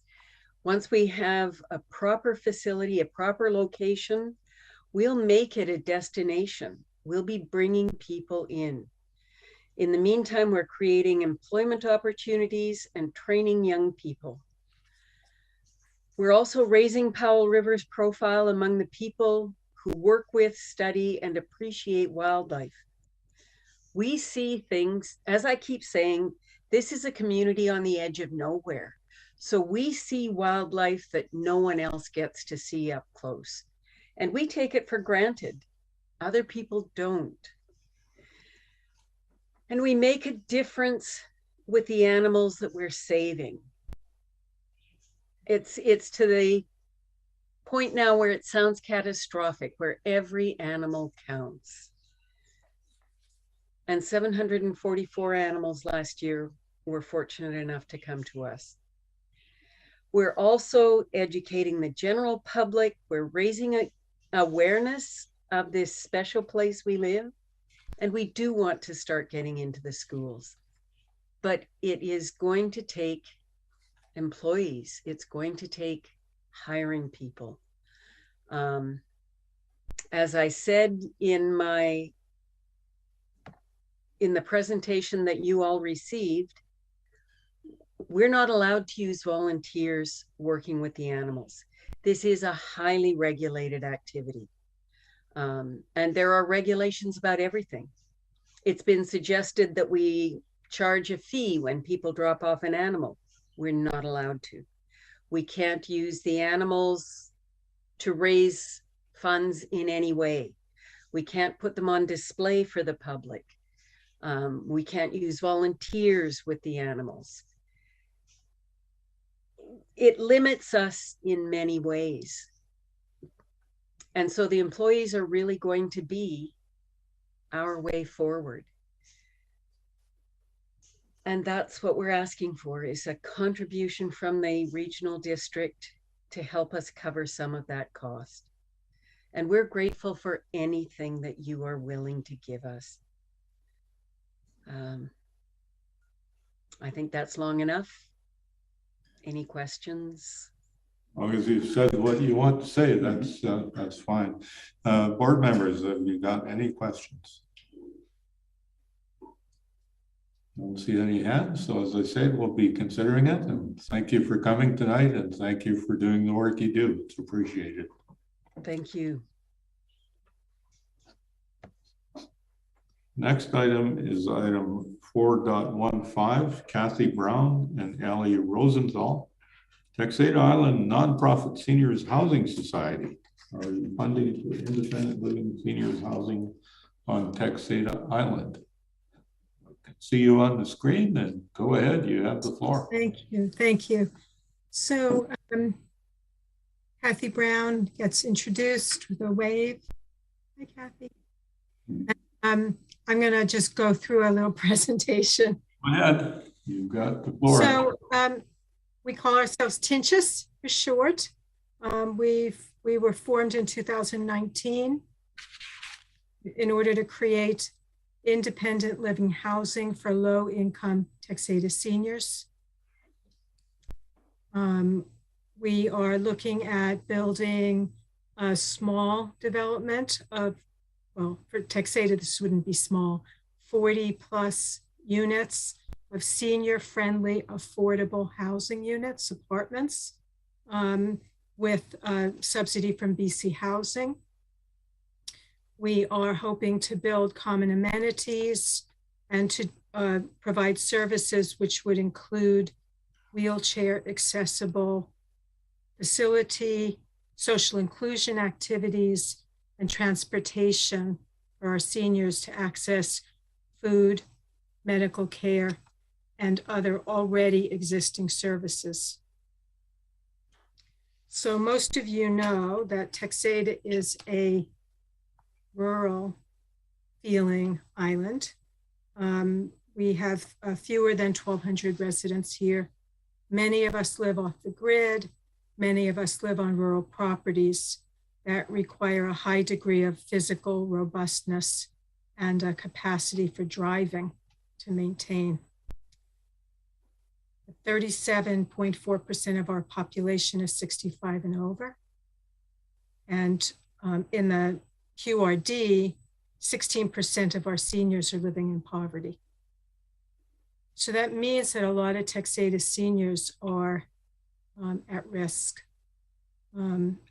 of not being able to age in place, at risk of living in substandard housing, cabins that they can no longer maintain, at risk of extreme social isolation.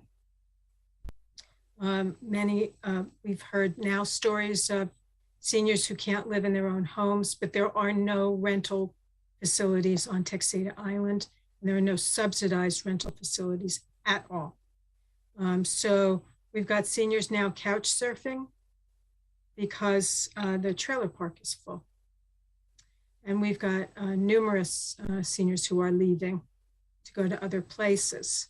And that may not seem like a big deal, but they're leaving their lifelong communities and their support networks. So we as a board have devoted ourselves to professionalizing. Since 2019, we've gotten our CRA status. We did a local needs survey. We got funding from the First Credit Union to do our first strategic plan, which is beautiful and complete, and really the process of doing it was really helpful to us. We have developed professional relationships with BC Housing and CMHC. We all, the active board members, took the BC Nonprofit Housing Association's course Ready, Set, Build, which helped us to really learn what our next steps are. And that's what we're asking for your help with. So we're asking for help with what's called the pre-development phase of housing.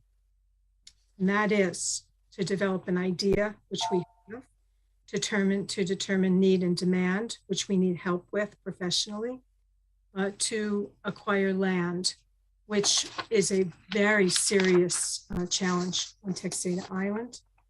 And I'll say more about that in a second. To do a really integrated project conception, which includes a financial plan, which lets us know if we can actually build affordable housing. It's very, very difficult in this day and age because of the expense of building housing and because of supply chain shortages to build housing, and particularly difficult for us because of our remote location. The other part of pre-development phase is building a development team. And we have put together a really good team of regional folks who we are paying out of money that we raise doing bottle drives. So the next part of pre-development phase is securing financing. So we are asking you for money to help us to undertake the environmental engineering work on a proposed piece of property we're looking at. In order for us to get seed funding, we have to get title to a piece of land. In order to get title to a piece of land, we have to find a place that's buildable, which is actually quite difficult on Texada. We are asking you for help to do a formal need and demand study. We have an idea that we would like to build 40 units. We did a small informal study of need on the island. And if I look at the statistics of 1,200 people, 34% 65 and over, with 16% of seniors living in poverty, I come up with 70 people needing housing. So we really need a professional study to help us do this, which would include a really good additional community engagement piece. And the third thing that we're asking for your help with is to help us with the architectural and the more technical aspect. We've located an architect who could help us design something that would be suitable for the island. We would be the biggest housing project. We would be the only housing project here. So you have to be really careful about the way we design this thing. And also it needs to really meet the needs of our seniors on this island. So we're asking you for $25,000 to help us with these critical path activities, which will help us unlock a lot of money from CMHC and BC Housing. But we need these preliminary pieces in place for them to work with us. So if we don't get this money, it's going to take us years to raise this money from more bottle drives. We have a $50,000 grant pending with Community Housing Transformation Center. So that'll really help us. And the 25 we've asked from you would get us more than halfway to raising the money that we need for these particular pre-development tasks and professionals. And then we can move on to the next phase, which would be construction. And the phase after that, operations. So we would love to take any questions that you have. Okay, thank you for that. Board, any questions?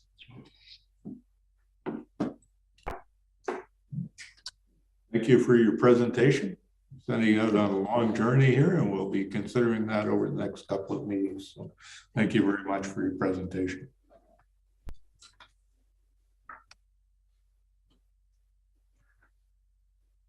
And 4.16, Glenda Nickirk, Texada Island Dragon Boat Club President, RE application for a grant and aid.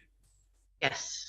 Hi, my name is Glenda Nykirk. I am obviously from Texada, and I am the chair of the Texada Island Dragon Boat Club.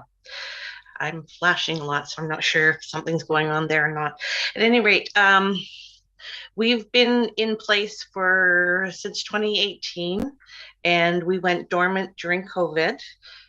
We restarted up again here at the beginning of this year with a whole new executive. We have one boat. The boat is our second boat. We've had two boats. The first boat we bought was found rotten 2 years ago, and unfortunately, we use our boat to or a trailer. We have a trailer that we use to get our boat in and out of water because we launched it in Marble Bay and it's steep. So we found out in March that we have the trailer that we were using was no longer safe to use. And so we, at such a last minute, we're scrambling. We've already been out of the water for 2 years. We were hoping to be back in, and now we have faced that if we're going to continue boating or dragon boating, that we will have to raise the money to buy a new trailer. We've submitted a request to you guys. I have recently or today revised the budget, which Jason should have and present to you before you make any final decisions. Now, dragon boating, it's looking at everybody else that was here today, you know, it seems like, oh, it's such a thrill, but we're the only organized sport on Texada Island. And through dragon boating, our club, we offer pickleball and circuit training. So we've actually reached about 85 people through our doors between the three sports, and we wish to continue to do so. We'd like to be also financially independent, but this short notice has really forced us to reach elsewhere to give us a hand so that we can get back into the water this year. Normally, we just do a couple of fundraisers during the year, and we raise our funds through our memberships. Part of the important thing that we've been doing is looking forward to the future and having two boats that are used now. We know at some point we're going to need to actually buy a new boat. So we have a boat fund, a new boat fund that is, we've been, you know, throwing a few dollars here and there into it at the end of the season when we have any residual, and hopefully we'll get through that in a couple of years. One of the things I want to let you know that's not part of your package is since then is we have laid the foundation to do a regatta, a dragon boat regatta here on Texada Island. If we do that, it should be in conjunction with the Sandcastle weekend, which will be August 12th to the 14th.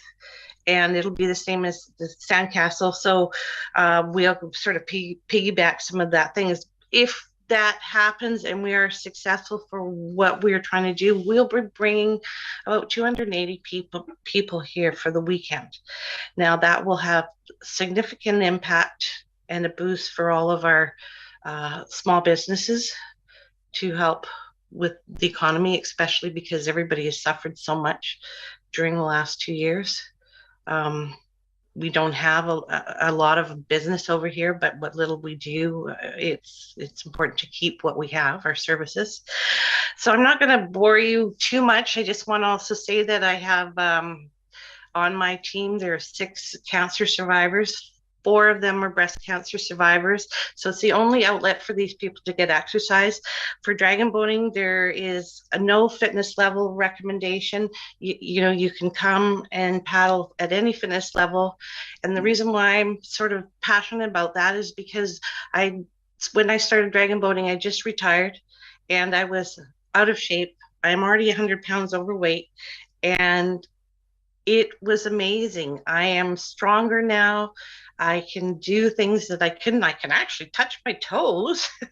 So it's really a big deal to everybody who is not only physically, but emotionally. We're teaching leadership and everything else. So thank you very much for your time. And wake up, you guys, you're almost done. Thanks, bye. Any questions from the board members? I think you said you were looking at revising your request from the $12,000 in your request. Yep, we're dropping it to $950.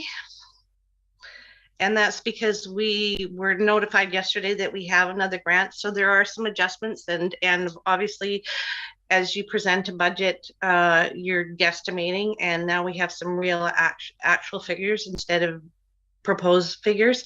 So we will be dropping that by 2,500, our request.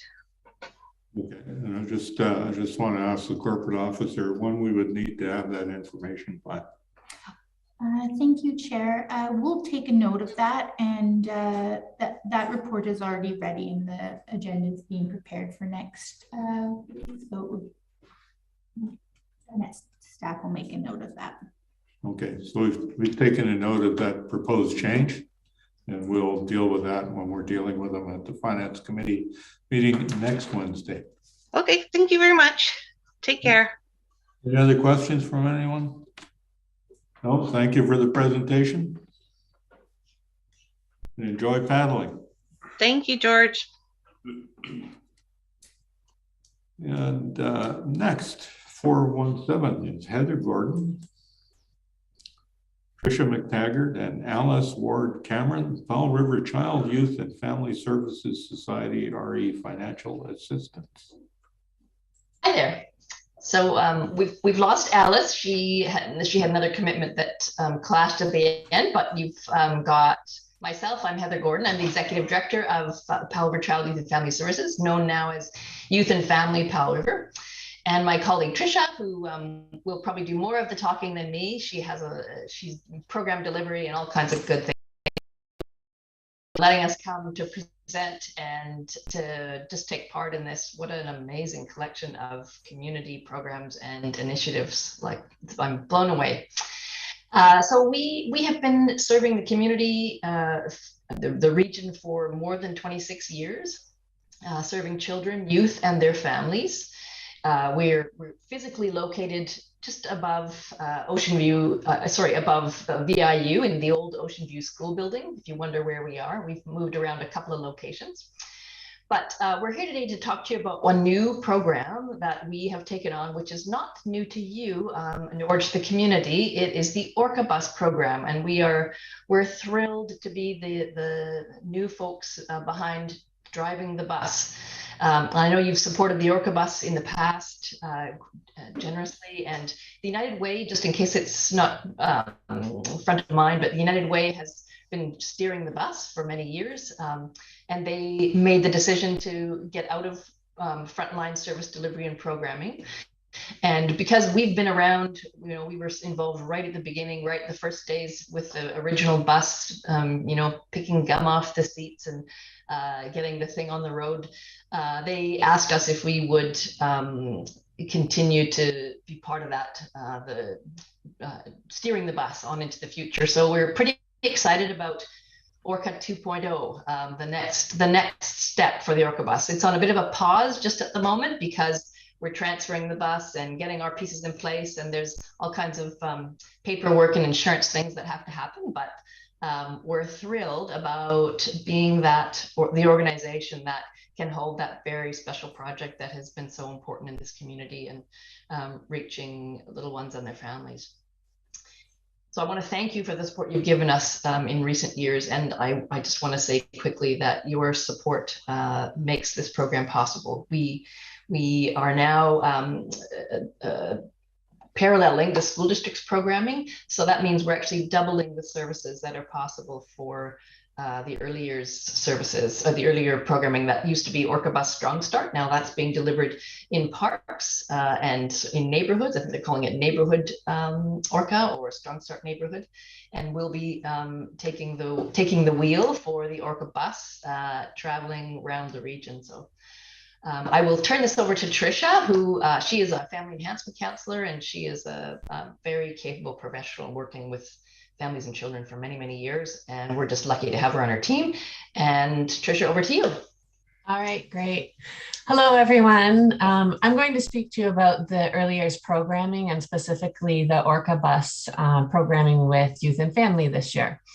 So the quality of experiences in the early years of a child's life, specifically from birth to 6, influence lifelong learning, lifelong well-being, and the social emotional skills that every person develops. Now more than ever, we need to gather opportunities to help families throughout with young early learners, helping them feel supported and helping their kids gain access to amazing learning opportunities. You may remember last summer, we provided a Let's Engage program throughout this summer, and we were located down at Willingdon Beach in the adjacent lot. We had over 500 children from Powell River region and 270 families who spent therapy dogs. We had yoga and karate demonstrations. The fire department and our CMP spent time. And each day we offered 5 different activities for social emotional development, also giving young learners a chance to really learn and practice their skills, gross fine motor skills. And this year we're going to be hosting the 2nd annual Let's Engage program with some new guests and adventures for our little people. However, as Heather mentioned, the big news is that we're thrilled to be able to offer early years services throughout the region this year. The Orca Bus gives us a unique opportunity to support families in areas that are not able to come to the downtown Powell River on a regular basis. Parents of young children, especially in the days since COVID, have felt disconnected, and we hear that from our families that we serve. There are not formal supports like there are for families with older children. And especially during stressful times, we need to be offering and partnering with parents. Addressing this early years program this year in Powell River and throughout the region, we will be placing a greater emphasis on partnering with parents. We know from research that that is the way to help children learn and to affect the whole child. So the Orca Bus, with a focus on social emotional learning, is on the way for all parts of our region. According to the Poverty Reduction Report, in our region, 1 in 4 children are living in poverty. The research around children from lower income households is strong and has been repeated over and over. Young children score significantly lower on assessments in vocabulary, communication skills, knowledge of numbers, the ability to concentrate, and the ability to play with other children cooperatively. And this has only taken a downturn with COVID because low-income children and all children have not had just experiences playing with family members like they did before COVID. There are some activities that we do in our early years programming and that we will do on the Orca Bus that will help children with these skills. Youth and Family has formed this programming specifically for the Orca Bus to provide what the Early Learning Framework of BC calls the 3rd teacher, and that is the environment. Children, especially early learners, their physical, their emotional, their linguistic, their social, their intellectual learning occurs at the same time. So we must provide these environments throughout our region so that we can encourage children and families. Providing rich language environments, building imagination, and encouraging all of our families with littles on the Orca Bus throughout the region is our goal for this program. Thank you. Thank you. Yes. Just one last couple of comments. Alice Ward Cameron, who's our social media marketing person, she is just she's I guess hitting the airwaves, hitting the internet.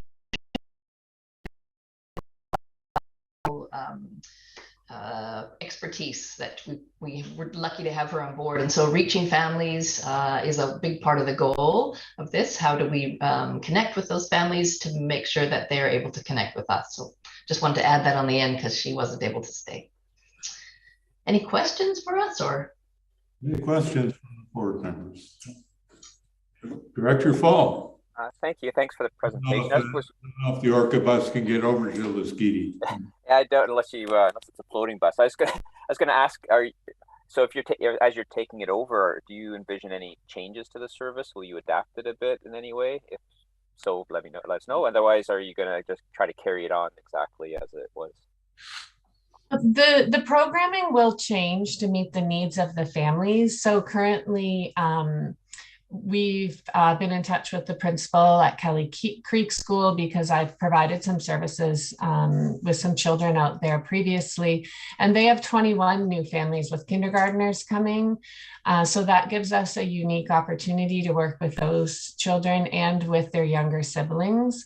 We will be providing service in that area at Lang Bay Community Center every Monday. And it really, the awesome opportunity about having regular staff with the Orca bus who are trained to provide early years developmental learning. I'm a former elementary school teacher, so we really can concentrate on specific skills that the kids may need. Last year, we saw very clearly, and parents and caregivers and grandparents over and over told us that the young littles just haven't had time to play. And learning comes through play in many, many different varieties. Sharing, reading a story and having an imagination, all of those things that happen in regular development are a little bit delayed in many cases. So we'll be able to observe that. We'll be able to offer referrals if we really see a need or if a parent has a concern. Because we're so connected in the community, we can offer referrals, we can offer information, we have parenting support programs, our own family support program may be something that people want to do. I think the change will be that there's so much benefit to having staff that can really see what's going on with kids and be able to offer different services that we know are in the community. Thank you. And maybe one day will there be a porpoise bus on Lasqueti? That would be awesome. Yeah. Don't see any other questions from. Thanks for coming. I know my grandkids have loved the Orca bus every time they've been able to see it and jump on board. So yeah, we're excited to have it out again. It's an exciting thing. Thank you. Thank you. Thank you very much. Thanks. I'm going to ask the corporate officer if we have Gordon Scott from the Lasqueti Island Nature Conservancy with us yet. No, thank you, Chair. He has not joined the meeting yet. Okay, and we have a request, I believe, from qathet to appear as a delegation as well. Yes, thank you, Chair. Laurence Playford-Baudet is here, I believe, from qathet. Okay, I see you. Okay. Is the board okay with hearing from a delegation from qathet? Any objections? So go ahead. Yeah, thanks for adding me on at the last minute. I would have been sad to miss this. So yeah, I have a quick and colorful presentation. So I'm going to share my screen, if that works for you.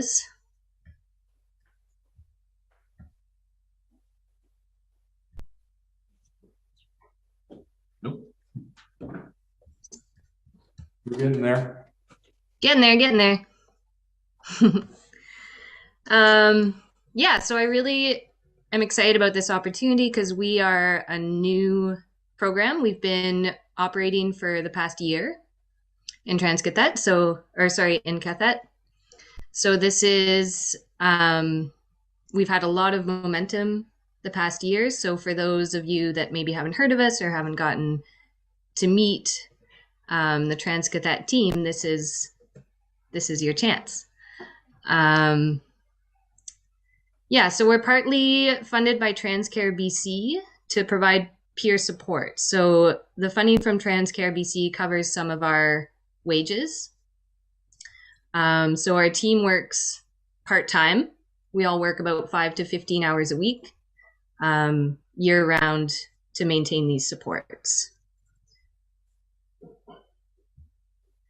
Again, because you haven't gotten to meet us yet, I wanted to show a few pictures of us and some of the events that we've held. So we do workshops, in-person events, as well as online peer support groups, which aren't pictured because they're Zoom meetings. And we spent a lot of time in the first few months. So the team that was hired are people who are trans or gender diverse themselves. So in creating this program, we are really providing supports that are things that we need or we might have needed when we were younger growing up in this area. So our two sort of pillars of our program are safety and visibility. So everything that we do is either increasing safety for trans and gender diverse people in the area or visibility. So just to list, we are doing so many little things all the time that to sort of synthesize this list was somewhat challenging. So yeah, we do direct outreach to individuals. So on a one-on-one basis, we're often responding to messages, taking phone calls to people who just need to talk about a shared experience and not feel isolated in this area. We also do workshops to lots of businesses and services have taken our workshops, which we sort of personalize to whatever the business or organization is. Connecting people to supplies and resources, be that medical, mental health, social. And we also run several support groups online, and we're moving to more in-person support groups as well with COVID restrictions lifting. So we have parent support groups for families who have a trans or gender diverse kid, as well as peer support for individuals themselves. And we're also working on more advocacy to make Qathet, Powell River spaces and services more gender inclusive. So that's when we have time. After all of the peer support that we're doing, there's also some advocacy that we'd like to do as well. And then on the flip side, when we're not focusing solely on safety, we have been hosting a ton of fun and unique events, often partnering with other organizations, such as the Powell River Film Festival. We held showed a film and had a Q&A afterwards. That was quite a large, well-attended event. Trans Day of Visibility, Trans Day of Remembrance, getting the community together to see that they're not alone. We had a big awareness month in March with buttons, flyers, distributed at many local businesses around town. And yeah, our online presence is also very important. We built and maintain our website that has resources on it if people can't reach us. We put out a monthly newsletter. Our social media is a daily basis. Because the trans and gender diverse population is about a decade younger, according to recent census data. And social media is a way that people connect a lot. So we do put a lot of focus on that.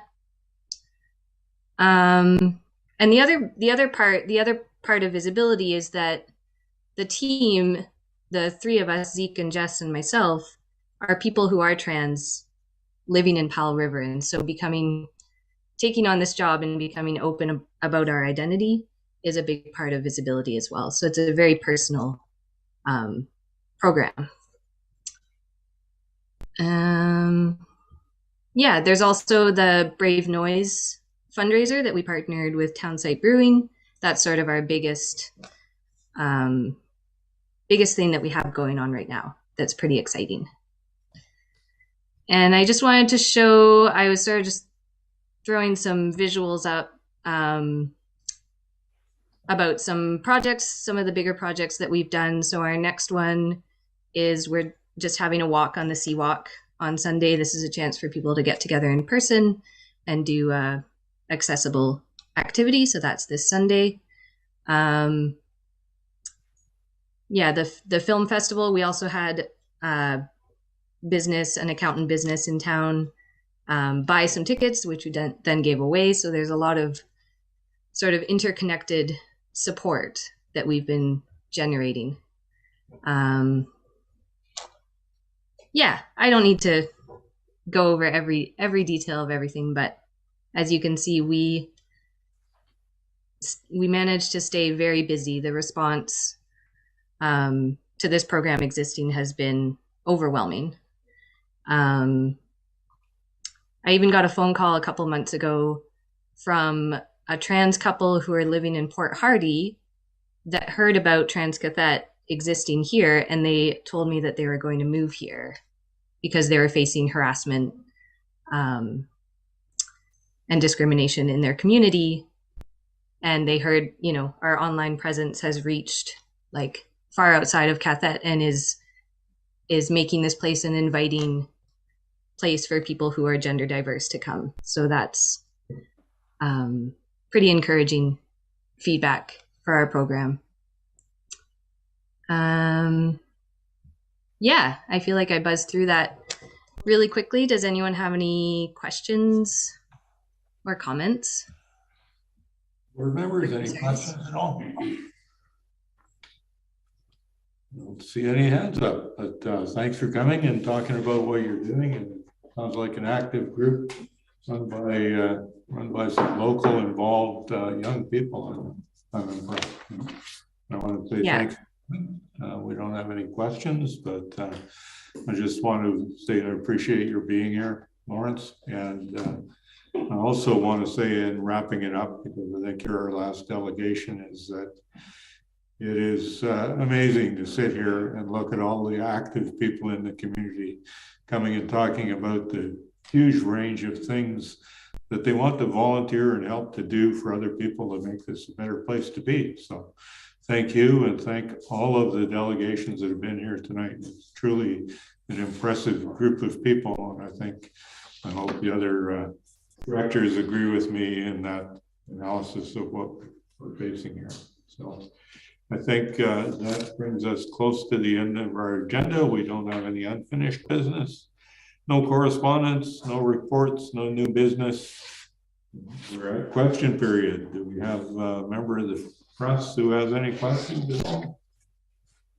Hi, Chair. Thank you very much. I appreciate that. I had a couple of questions. I was wondering if the finance department had tallied the total of financial requests that had come in for this program.